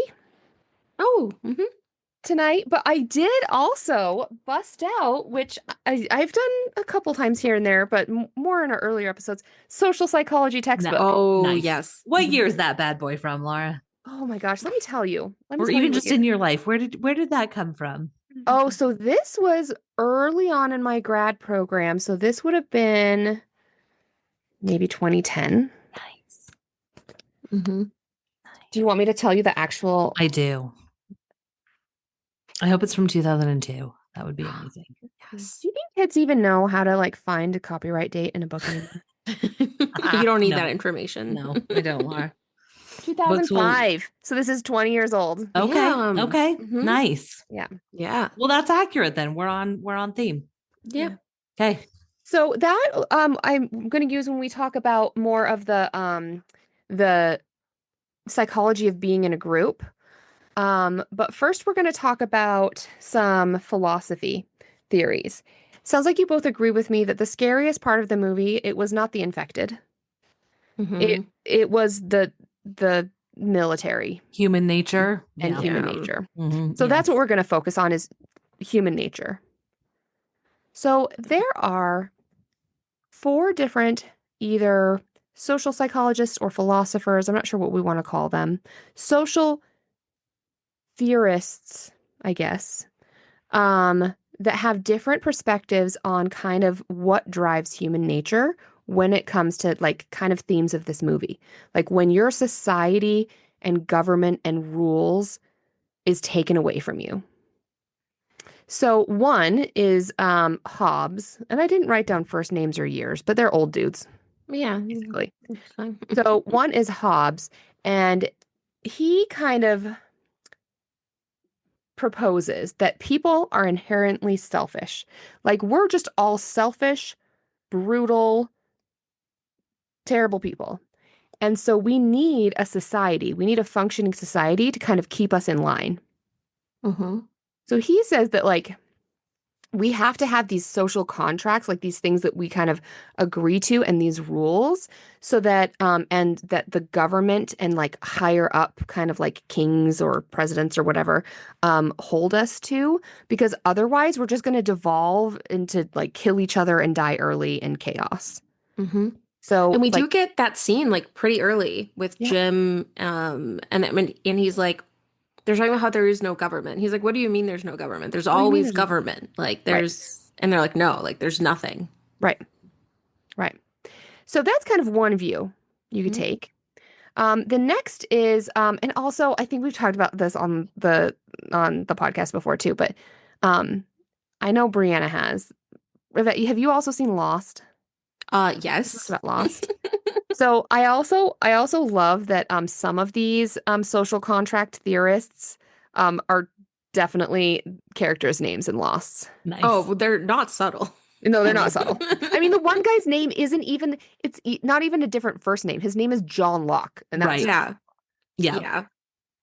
um I mean, one of the characters is named Christian Shepherd. yes. Yes, absolutely. Mhm. They're not subtle. No, they're not subtle. So, Rousseau, another Mhm. character in Lost, is another person, and he was saying that kind of the opposite of Hobbes. He was saying that people are innately good. We're generally going to be good people, we're going to be cooperative, and we're going to be peaceful.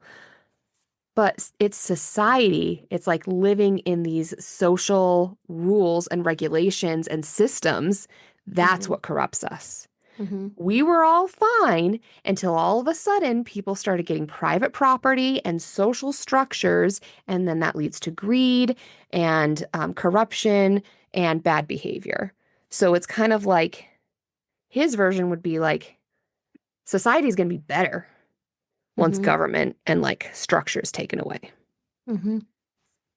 So then we have Locke, and he was saying that people, even if you don't have like this very kind of structured government society system, people are kind of going to know what they need, and they're going to enter into like they know like the basic rights of life, liberty, and property. We're going to figure it out for ourselves, and we can kind of regulate that ourselves.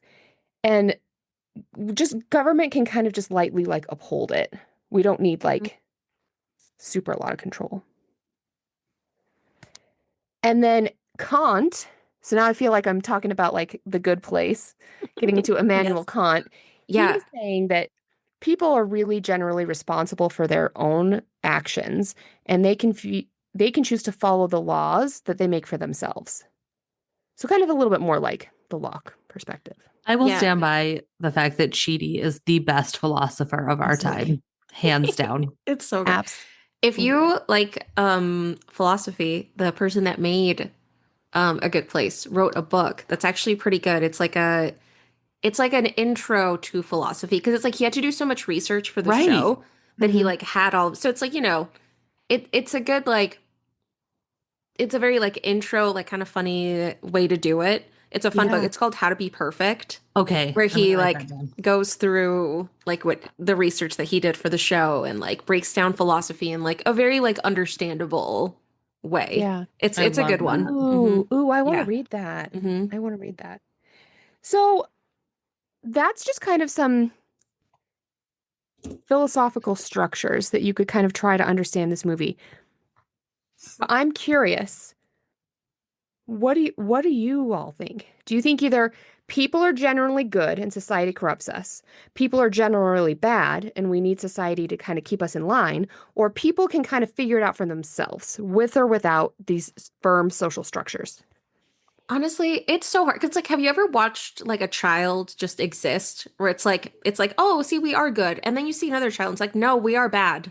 You know, No, exactly. like it's hard to It's hard call. because hmm the truth is like we all probably know people that are just good. hmm And then we all know people that are just bad. hmm devil and angel Yeah, pair over and here, Laura, nature, you know? nature versus nurture. Yep. You know, and what And so part it's does like, I society don't know. take I in don't that? think it is one way or the other, but I also don't think that we can figure it out on our own. So, like, I don't think it's any of those. I'm saying no to all. It's none. None of the above. We are just dumpster fires in a human form. Yeah. You know, I don't Mhm. know. I feel like I'm kind of like a Locke or a Kant girl myself, where I feel like Yeah. whether we have these like strong social oppressive structures to guide us, or we have no rules or regulations at all, I think it kind of all is going to end up, humans are going to be able to know what they need and work toward getting that on their own. Whether you're, at one end of the spectrum, the other, or in the middle, I feel like there's good and bad. Yeah. I just don't think I have that faith in humanity. I just think. Oh, I'm not saying it's going to work out for the best. Well, we're still going to be a yeah. dumpster fire. Yeah. But we're going to be able to figure out how to be a dumpster fire. But I don't think it's one way or another. I don't. Yeah. We're not philosophers here. So we're not philosophers. We are not. We never said we were. No. Okay, and now we're going to get into social psychology.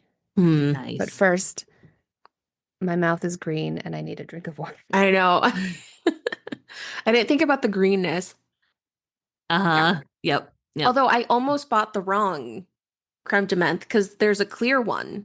And I just like went with the first one. And the cashier was like, wait, you said you were making grasshoppers. Like, don't you want it to be green? I was like, wait, yeah, give me the other one. Shout out to that cashier at the store. Thank you. Yeah. Maybe also, I like that they had two. It's a tiny liquor store that's by me. So I was just like, do you have any Creme de Menthe? And he was like, yes, I have this one that's $12 and this one that's $50. Oh, like, I will take your cheapest bottle. Sold. Oh gosh. Yeah, it's all just sugary green alcohol. Yeah, I was like, I think for me, I don't even know what like a good one would taste differently. I don't Probably know. I guess not. I'd have to try it, but I can't imagine it's really that much better. No matter what, right? Right. I don't know. So let's talk about the psychology of being in a group. And again, I'm focusing not on the infected, not even on the survivors, because we've talked about a lot of psychology of survivors. We're going to talk about these fucking awful military men that I just several times in my notes was like, these men are the worst. They were the real villains. They were the real villains. 100%. So there is this, and I'm just like, I literally read the whole chapter on like oh my gosh, psychology. Yes. It was actually really fun.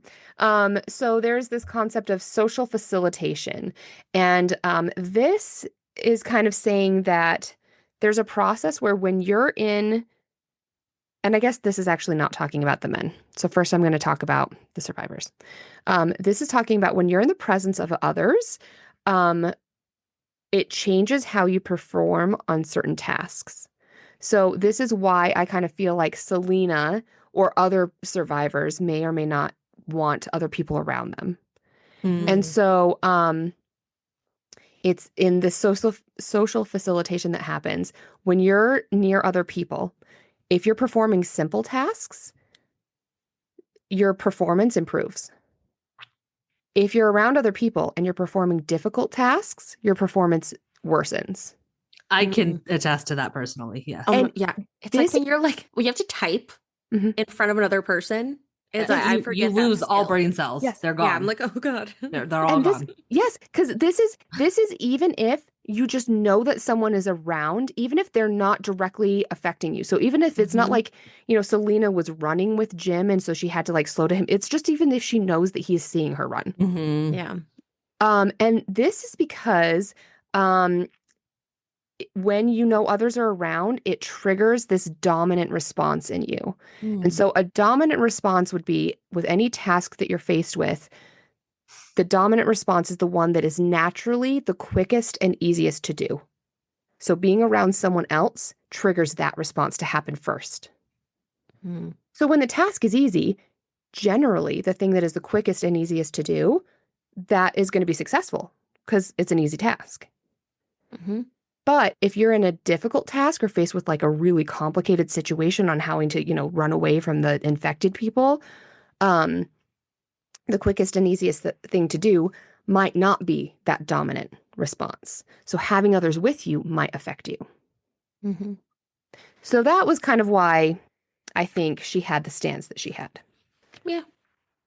Now we're going to get to the military men. Mm-hmm. So a few kind of concepts of this. One is a thing called group polarization. Do either of you know what that is?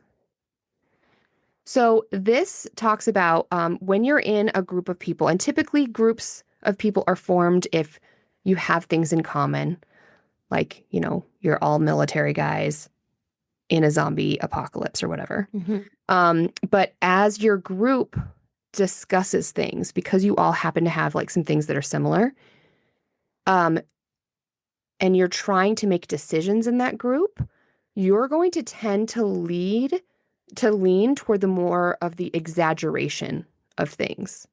So like, maybe my theory on this is all of these men were scummy, sexist assholes to begin with. But then as they got together and they're talking about things and they're talking about needing women, all of them went from just being like jerks to like sexual assaulters. Mm-hmm. So like it made them each lean into the more exaggerated version of their worst side of their personality. Yeah. I can see that. So that's how I think they got kind of to that point. Mm-hmm. Mm-hmm. There's also something called de-individuation. Oh. Say that after two grasshoppers. Uh-huh. And this has to do with a loss of a person's sense of individuality, and it reduces the normal constraints against deviant behavior. So like normally you are kind of inhibited against doing those things that people say that's bad to do.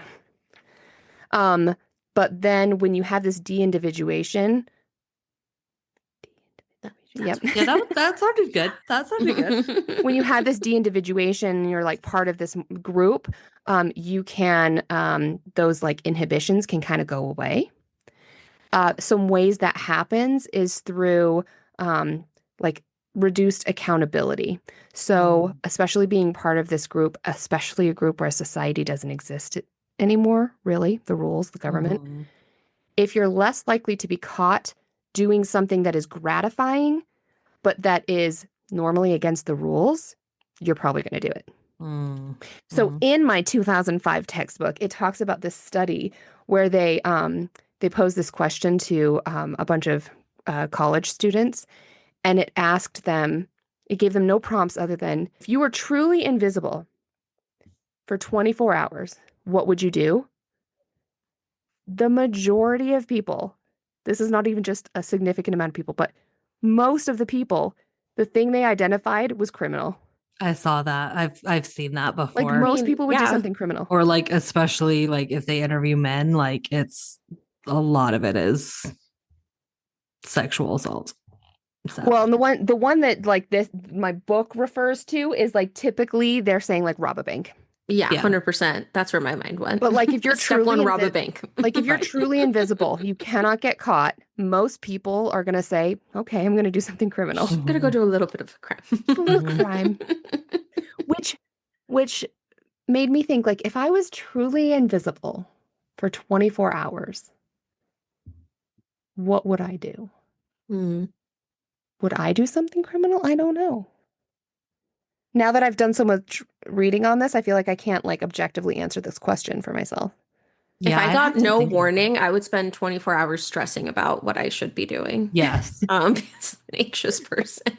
Excellent. Like, oh, okay, what should I be doing? And then I'd spend 20 hours stressing, and then the next 48 hours being like, damn, I really should have done more. Yeah, I honestly don't know. Like, I would really have to think about that. Yeah. I mean, I would maybe do something a little criminal, like, I don't know, stealing something. Right. Yeah. You definitely have to like mess with people in like a kind of funny way, like take your hat off. Yeah, like I might scare Laura. Like I would go Yeah. scare Laura. Yes, like, be a ghost. I'd be a ghost. That's what I think I would Yes. do. It's just I would Yes. maybe kind of like also want to eavesdrop a little bit and just like hear some Oh. things that people say. All the tea. I think like my Absolutely. anxiety would keep me from that because I'm like, but what if they're talking about me? Like I'll No, never just like recover. sit in a coffee shop or a bar, like Mhm. Yes. Yeah. So anyway, I just thought like that kind of actually then goes to what is it, Hobbes, where like people are Mhm. just brutal, like deviant people, and without society keeping us in check, maybe we're all just gonna just go become do these crime. awful criminals. But I mean, you have to Eavesdrop. consider that there's so much at play because, like, if we didn't live in a society where we were all like constantly stressed about money and time and our resources, like, if we lived very comfortably, Mhm. we probably wouldn't think to go rob a bank. Maybe you wouldn't. Yeah. You know what That's I true. mean? Like, I think part of it you Mhm. also have to consider that, like, Yeah. If the your needs are society met, that we live in know. has a lot of shit happening and a lot of people are very disadvantaged, and that Yeah. probably because that drives so much crime, right? Yeah. Like we Mhm. do what we do out of necessity. Usually it's usually not that's out of true. malicious intent. Yes, that sometimes happens.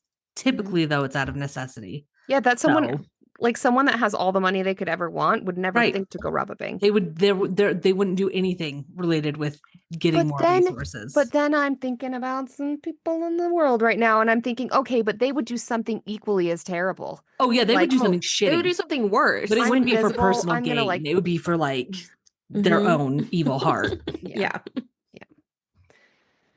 Okay. Another Let's talk about all of society's problems. Yes, here we go. to de-individuation is attentional cues. And so this is saying that when your attention is pulled outside of yourself, for whatever reason, you are more likely to be deviant, uninhibited, and aggressive.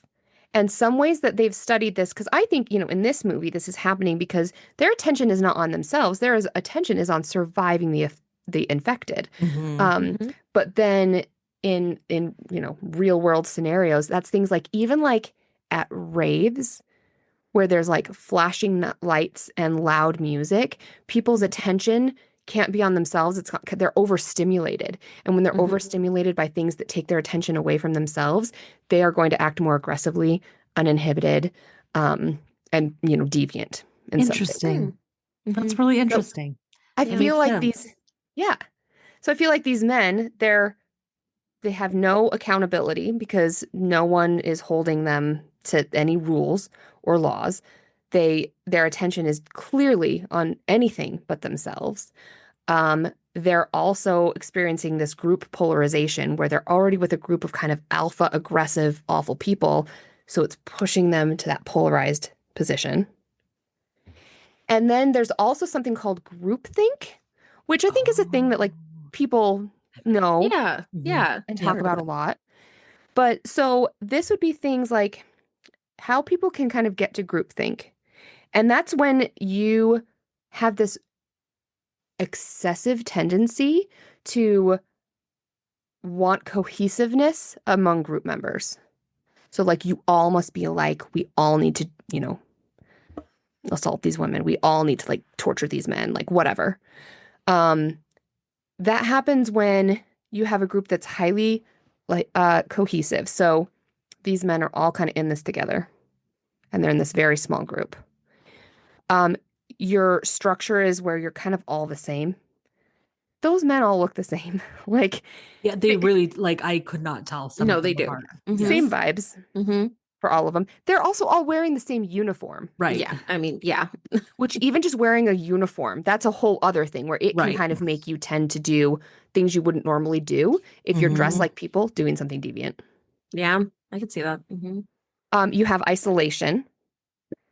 You have a directive leader, which we definitely saw. Like that guy was like, it's my way. I mean, the women were his idea. Right. He promised them. Yes. Right. Yes. But and that you also have these unsystematic procedures. So yes, there was a lot of like the what the man says goes, and like, there was a lot of kind of like mini rules within that group, but also it's only been 28 days. So things are not really well established. Right. So it's a little bit chaos among all that kind of rigidity. Yes. And you have stressful situations. So when you have all those things, those are all ingredients, which everything applies to this movie, of groupthink. And some symptoms of groupthink would be you kind of overestimate your group. So like the guy saying, we are going to repopulate the world. You are 5 men. You're 5 assholes. Get out of here. Yeah. I think you're overestimating the power of your sperms. Yeah. Just not going to happen. When you have closed-mindedness, these dudes just wanted kind of one thing. They weren't about to hear that, maybe the women don't want to have sex with you. Well, they also they have a radio. Like it's like you have the ability to like maybe try to see if there are other people out there. Like Yep. Another symptom is that you have this again is increased pressure toward uniformity. Like the one guy wanting to torture the other one. There was some conflict. The one was like, no, we're supposed to kill him. Let's just kill him. And the other one was like, no, I want to torture because I want to be like the other guy that wants to torture. Self-censorship. So you kind of cut off ideas that are not yours. Like there's a plane flying by. Maybe we don't need to repopulate the world. Right. And this kind of illusion that that you're immune to kind of consequences. So yeah, the consequences of having this groupthink are you're going to have really bad decision making. So like, let's kidnap these women and kill these men and things like that. That's not a good decision. And then, yeah, you're just going to have like bias on kind of information that you take in. But essentially, groupthink leads to really bad decisions, leads to these men being a-holes. And there we go. Yep. Yeah, sounds about right. That's how I think they got to this point, even just within 28 days. No, I can totally see that. Yeah, it's like how long? So again, it's been 28 days. Let's say we met the group. It took them 2 days to get there. It's been 30 days. Yeah. How long have they been in the mansion? Right. Like, come on.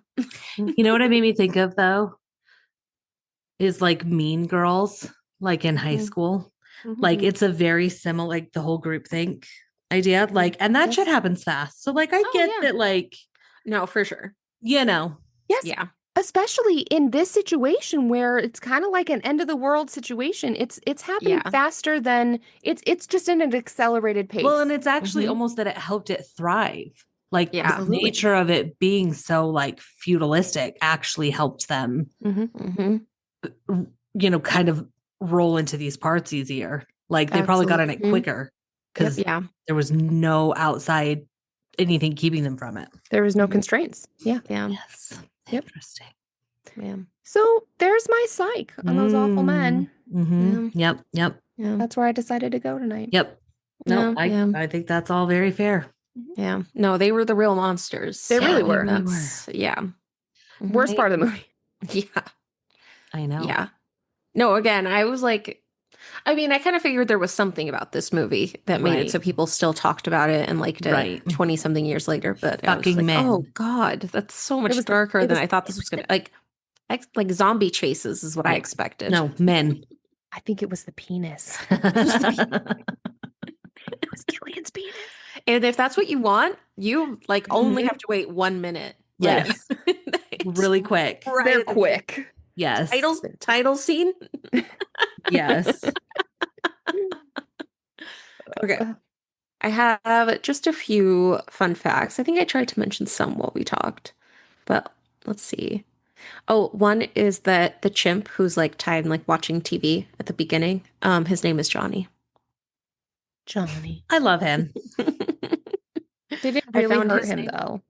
No, they had like trainers and stuff, and like they, like even like the cages, like they made sure that it was, Yeah, it was 2002, not 1902. So yeah, I mean, I think even still, you probably couldn't do those scenes today. No, not with real monkeys. Probably. But it's not like what they did in The Omen. It's not The Omen where like people were in real danger.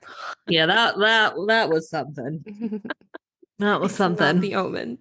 The hospital from the very beginning is a real hospital, but that hospital's only open Monday through Friday. So then on the weekends, they like used it for films.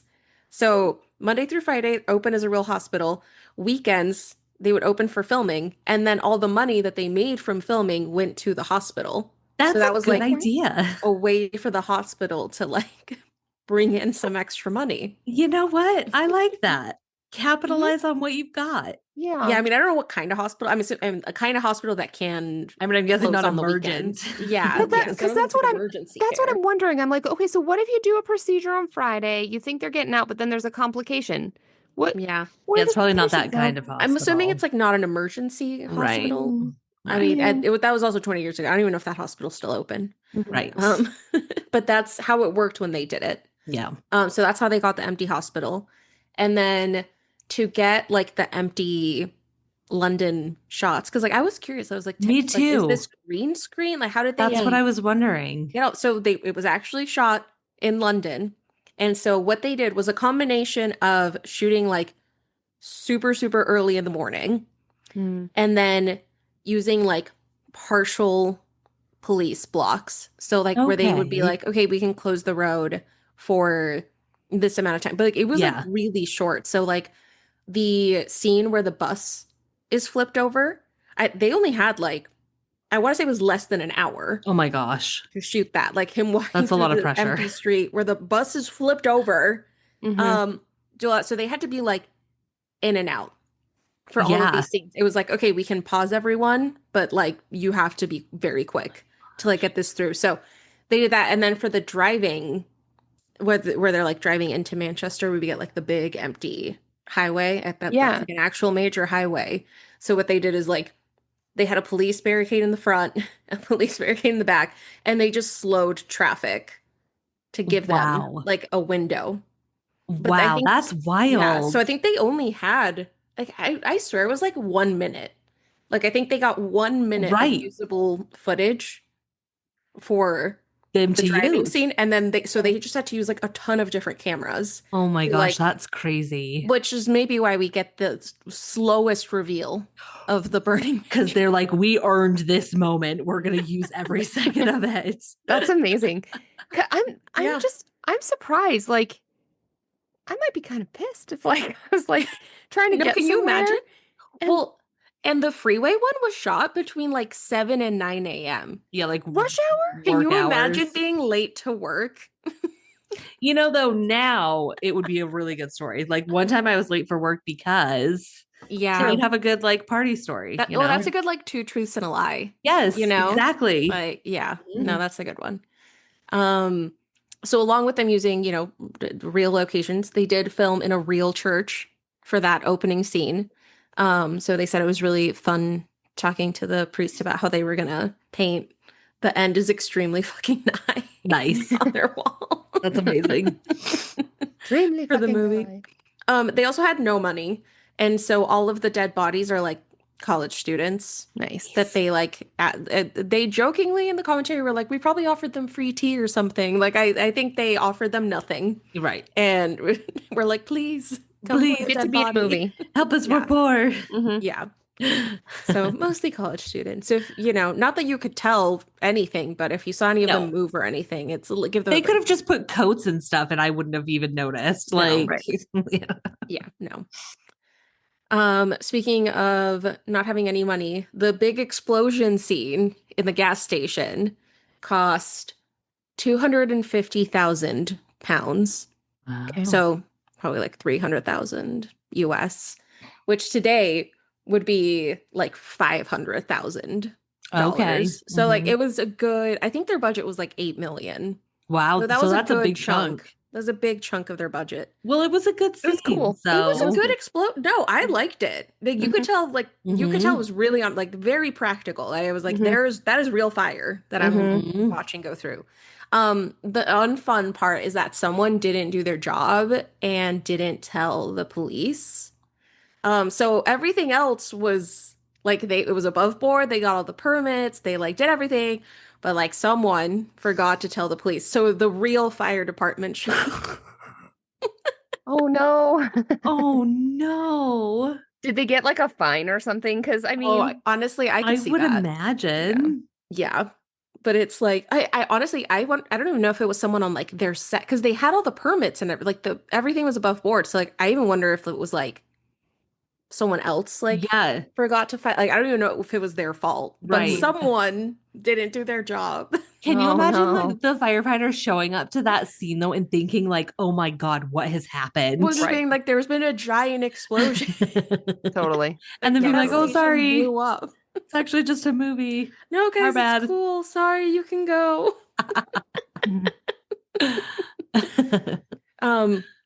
Another unexpectedly expensive scene is when they're in the apartment and they have the Christmas lights and the Christmas music is playing. Apparently, Frosty the Snowman is very expensive to get the rights to. So Okay. they got slapped. I think that was the most expensive song that they used in this movie was them paying for the I mean, I rights. would have just chosen a different song. Just choose a different like- song. I don't think they knew. Like I think they Yeah. they filmed, had it, and then later it was Mhm. like, oh hey, you use this song. So Mm. this is That's funny. and like I mean I think they shot it all pretty quick. So I don't think that it was worth a reshoot to now Right. play Mhm. Frosty the Snowman. No. Also for the apartments, the buckets on the roof. Yeah. I guess originally they had like 100 or something buckets. And the director was like, that's not enough. We need to like fill the roof.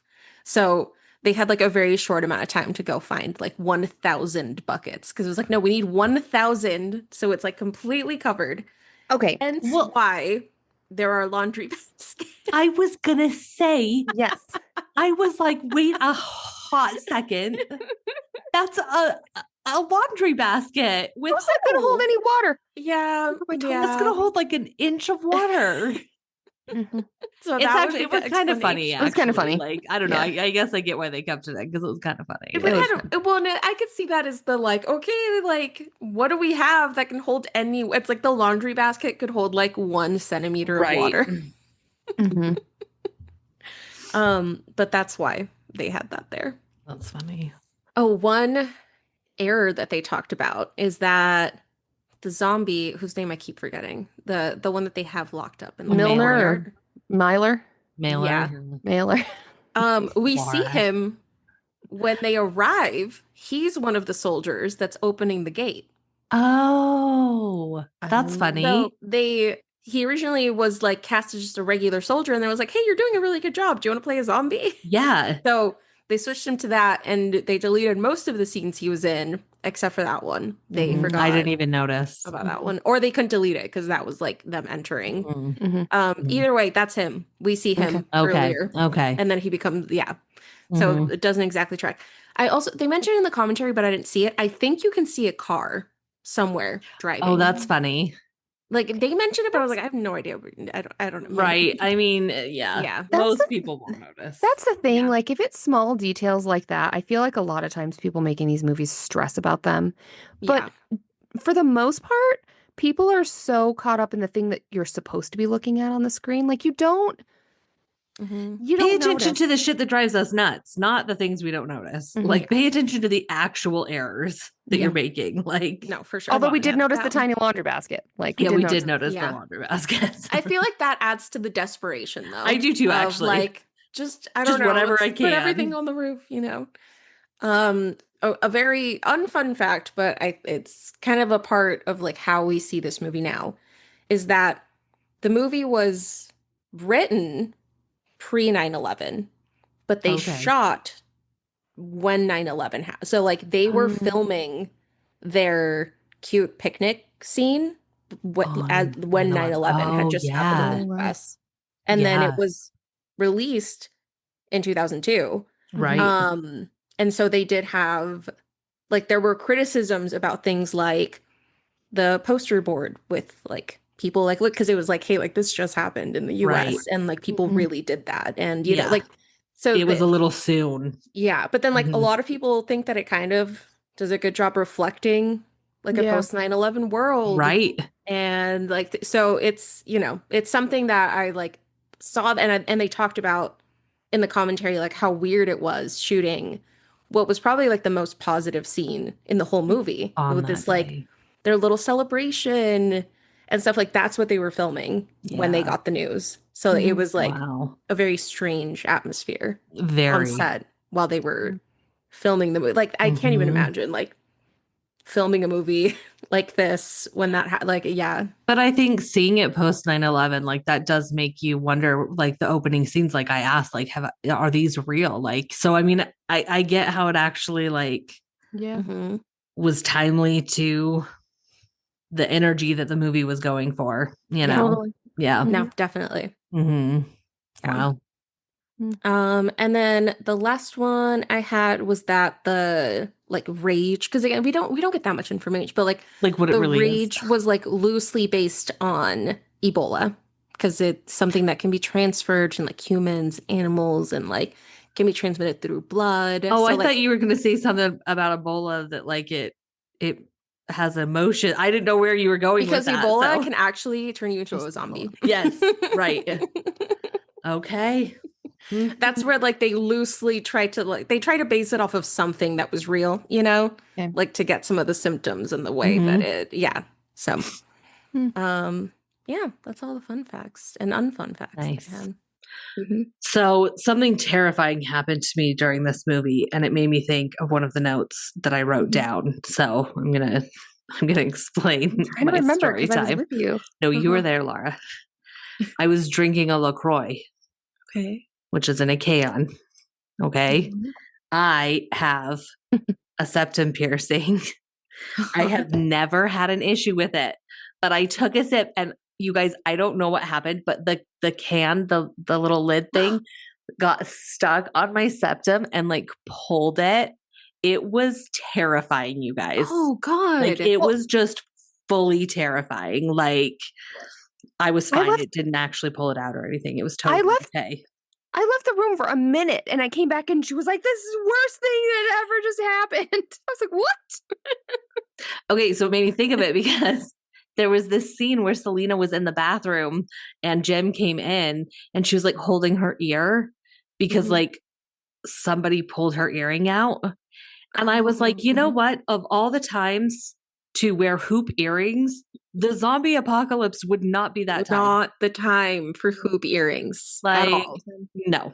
So Mhm. that was one of the only notes that I actually took during the movie. Yeah. Because I closely related that day with my own horror moment. So Yeah. Mhm. Yeah. what a ride, you guys. What a ride. movie. I don't know. I do honestly kind of want to watch the sequels though. Me Like too. it was I hated it, but it I was want to see where they interesting. went with it. Like, Yeah. So I was at a work meeting today Mhm. and I was talking to a friend about that we were going to record this tonight. And so I was like, so I got to figure out what I'm doing with my psych. And Mhm. so we were kind of like talking about ways I could go. And this person who I don't know was just standing nearby, but that I could tell he was like listening Okay. and he was like very intrigued because I was talking about, yeah, like, you know, the mindset of the group and that the military men were the scariest and blah, blah, blah. And he said, I don't have to be invisible. I'm just going to listen. Yeah, he just listened. Well, and it turns out he knew the friend I was talking to and he was waiting to ask her something. Oh, okay. Yeah. But I could tell that he, instead of just waiting, he was like kind of like leaning in a little bit. He was Yeah. like, "Are you talking about 28 days later?" Or 28 days? Yeah, 28 days 28 later. days later. Not the Sandra Bullock. Not the 28 days Sandra- later. not Sandra Bullock. That's just 28 days. And so I told him, yeah. And then as we were talking about this, he's like, you know what? The next one, the 28 weeks later, he's like, it explains what you're talking about a little bit more. So he's like, it gets a little bit more into it. And then Okay. the next one's coming out. And so he was saying that it's worth a watch. Okay. Yeah. Okay. Yeah. Mm-hmm. Yeah. Mm-hmm.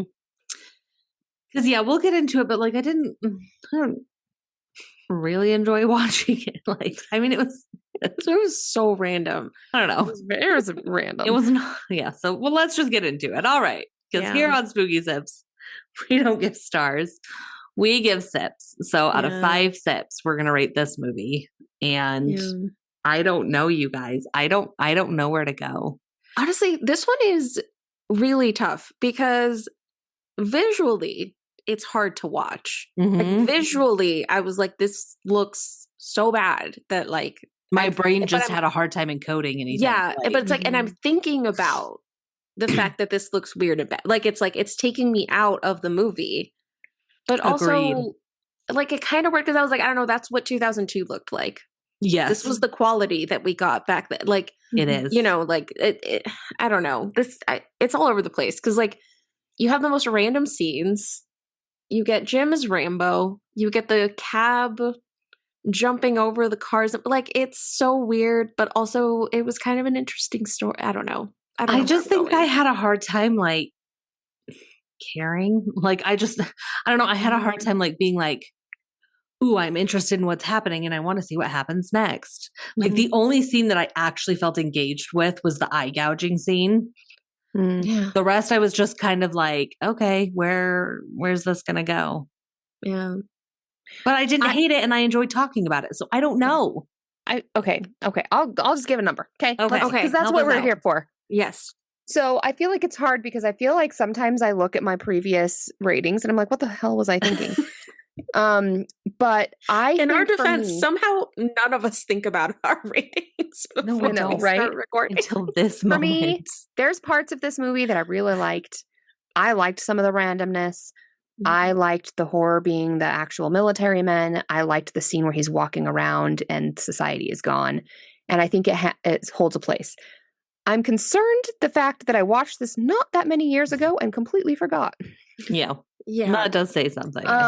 So, but I do think it has merit. It is still a known movie. It has some good points. It has. That's a lot of justification you're naming off there, It baby. has points. So I'm giving it a 2.75, and I think it is one that you should watch. Yeah. I mean, yeah, I feel like I mentioned all the things I didn't like about it, but also I do want to watch the sequel. Right. And I feel like the reason we don't do many zombie movies, and the main thing is like, I find them just so boring. Agreed. It doesn't work for me. They get really boring. I couldn't do The Walking Dead. Like I gave up. Like zombie stuff is hard to like get my attention for some reason. And I feel like they did it in a way that was very interesting. Yes. Like they changed it. The real evil wasn't the zombies. I like it. It did enough good, I think, for a movie that came out over 20 years. So I think for me, it's a 3. Like a 3 Okay. Yeah. I think I was trying to decide if it was a 2 or a 2.5. I think that helped me because it is a 2.5 because I did enjoy a lot of parts of it. Like, and I like talking about it. And I do want to see the sequels, but I didn't love the viewing experience so much. And I always try to keep that in mind because sometimes I'm like, did I like it or do I remember thinking that I liked it? Right. You know? Yeah. And this was one where like the viewing experience, it was not amazing. I was not fully present. So there I am. It did it wasn't as bad as like Blair Witch, you know? Right. Which is like nauseating, just like the discovered camcorder. Like it wasn't as bad as that. Agreed. But I do think it helped put us in a time. You know, it put us into 2002. Yes, I believed I was in 2002. Like I would never there. like to go back. Thank you. Yeah. Yeah. But yes. Yeah. Ugh. All right. Well, okay. We got to see the sequels, I think. Yep. Yeah. I'll be interested to see how those. When was the second one? No, what year was it? I think that was that only like a few years ago? I feel like it was a COVID thing, like where it was like, oh, this is getting attention again. I don't know. 2007. What? Right? That was not COVID, Yvette. Let's see. 28 days later, 2002. 28 weeks later, 2007. 2007. Okay, maybe I was just thinking about how I saw that it got a resurgence. Okay. Of attention, not the sequel. Yep. No, it was only 2 years after. That was COVID. 2007. You know what, though? You know, I like am a going to few years say ago, COVID 2007. is the time where I just throw things I don't know. I'm like, it was COVID It was time. a COVID, like I don't know. yesterday. I just throw it in COVID times if I don't know where it goes. 2007. Yep. 5 years ago. You know? Close enough. You know? Oh. That was my dog. She sneezed. Oh. Sorry. Go away. Okay, something exciting is happening for Spooky Sips. We were talking about it at the beginning of the episode where we're really bad at timing our releases, our titles on appropriate days. But you guys, we're getting it right next time. I don't know how I feel about it. I feel like we are should releasing our midsummer episode on midsummer, June 24th. Oh, nice. So our next movie is going to be Midsummer, and it is gosh. coming out on Midsummer, which I finally is did it. a big deal for us. Yay! Yay! We didn't do it like 1 week after. Mhm. Like a day after. Right. It's a mistake. So if you haven't seen it, get watching, get sipping, and we'll see you next time on Spooky Sips. Okay. Bye. Bye. Bye. Yote. Thank you for listening to Spooky Sips. If you enjoyed this episode, don't forget to rate, review, and subscribe wherever you're listening. To stay up to date on all the spooky things we're up to, follow us on Facebook and Instagram at SpookySips_podcast. And if you want to help support the podcast, consider buying us a coffee, or really a cocktail. We are completely independent, so every little bit goes a long way to keeping our podcast running and improving. Thanks again for listening, and we'll see you in 2 weeks.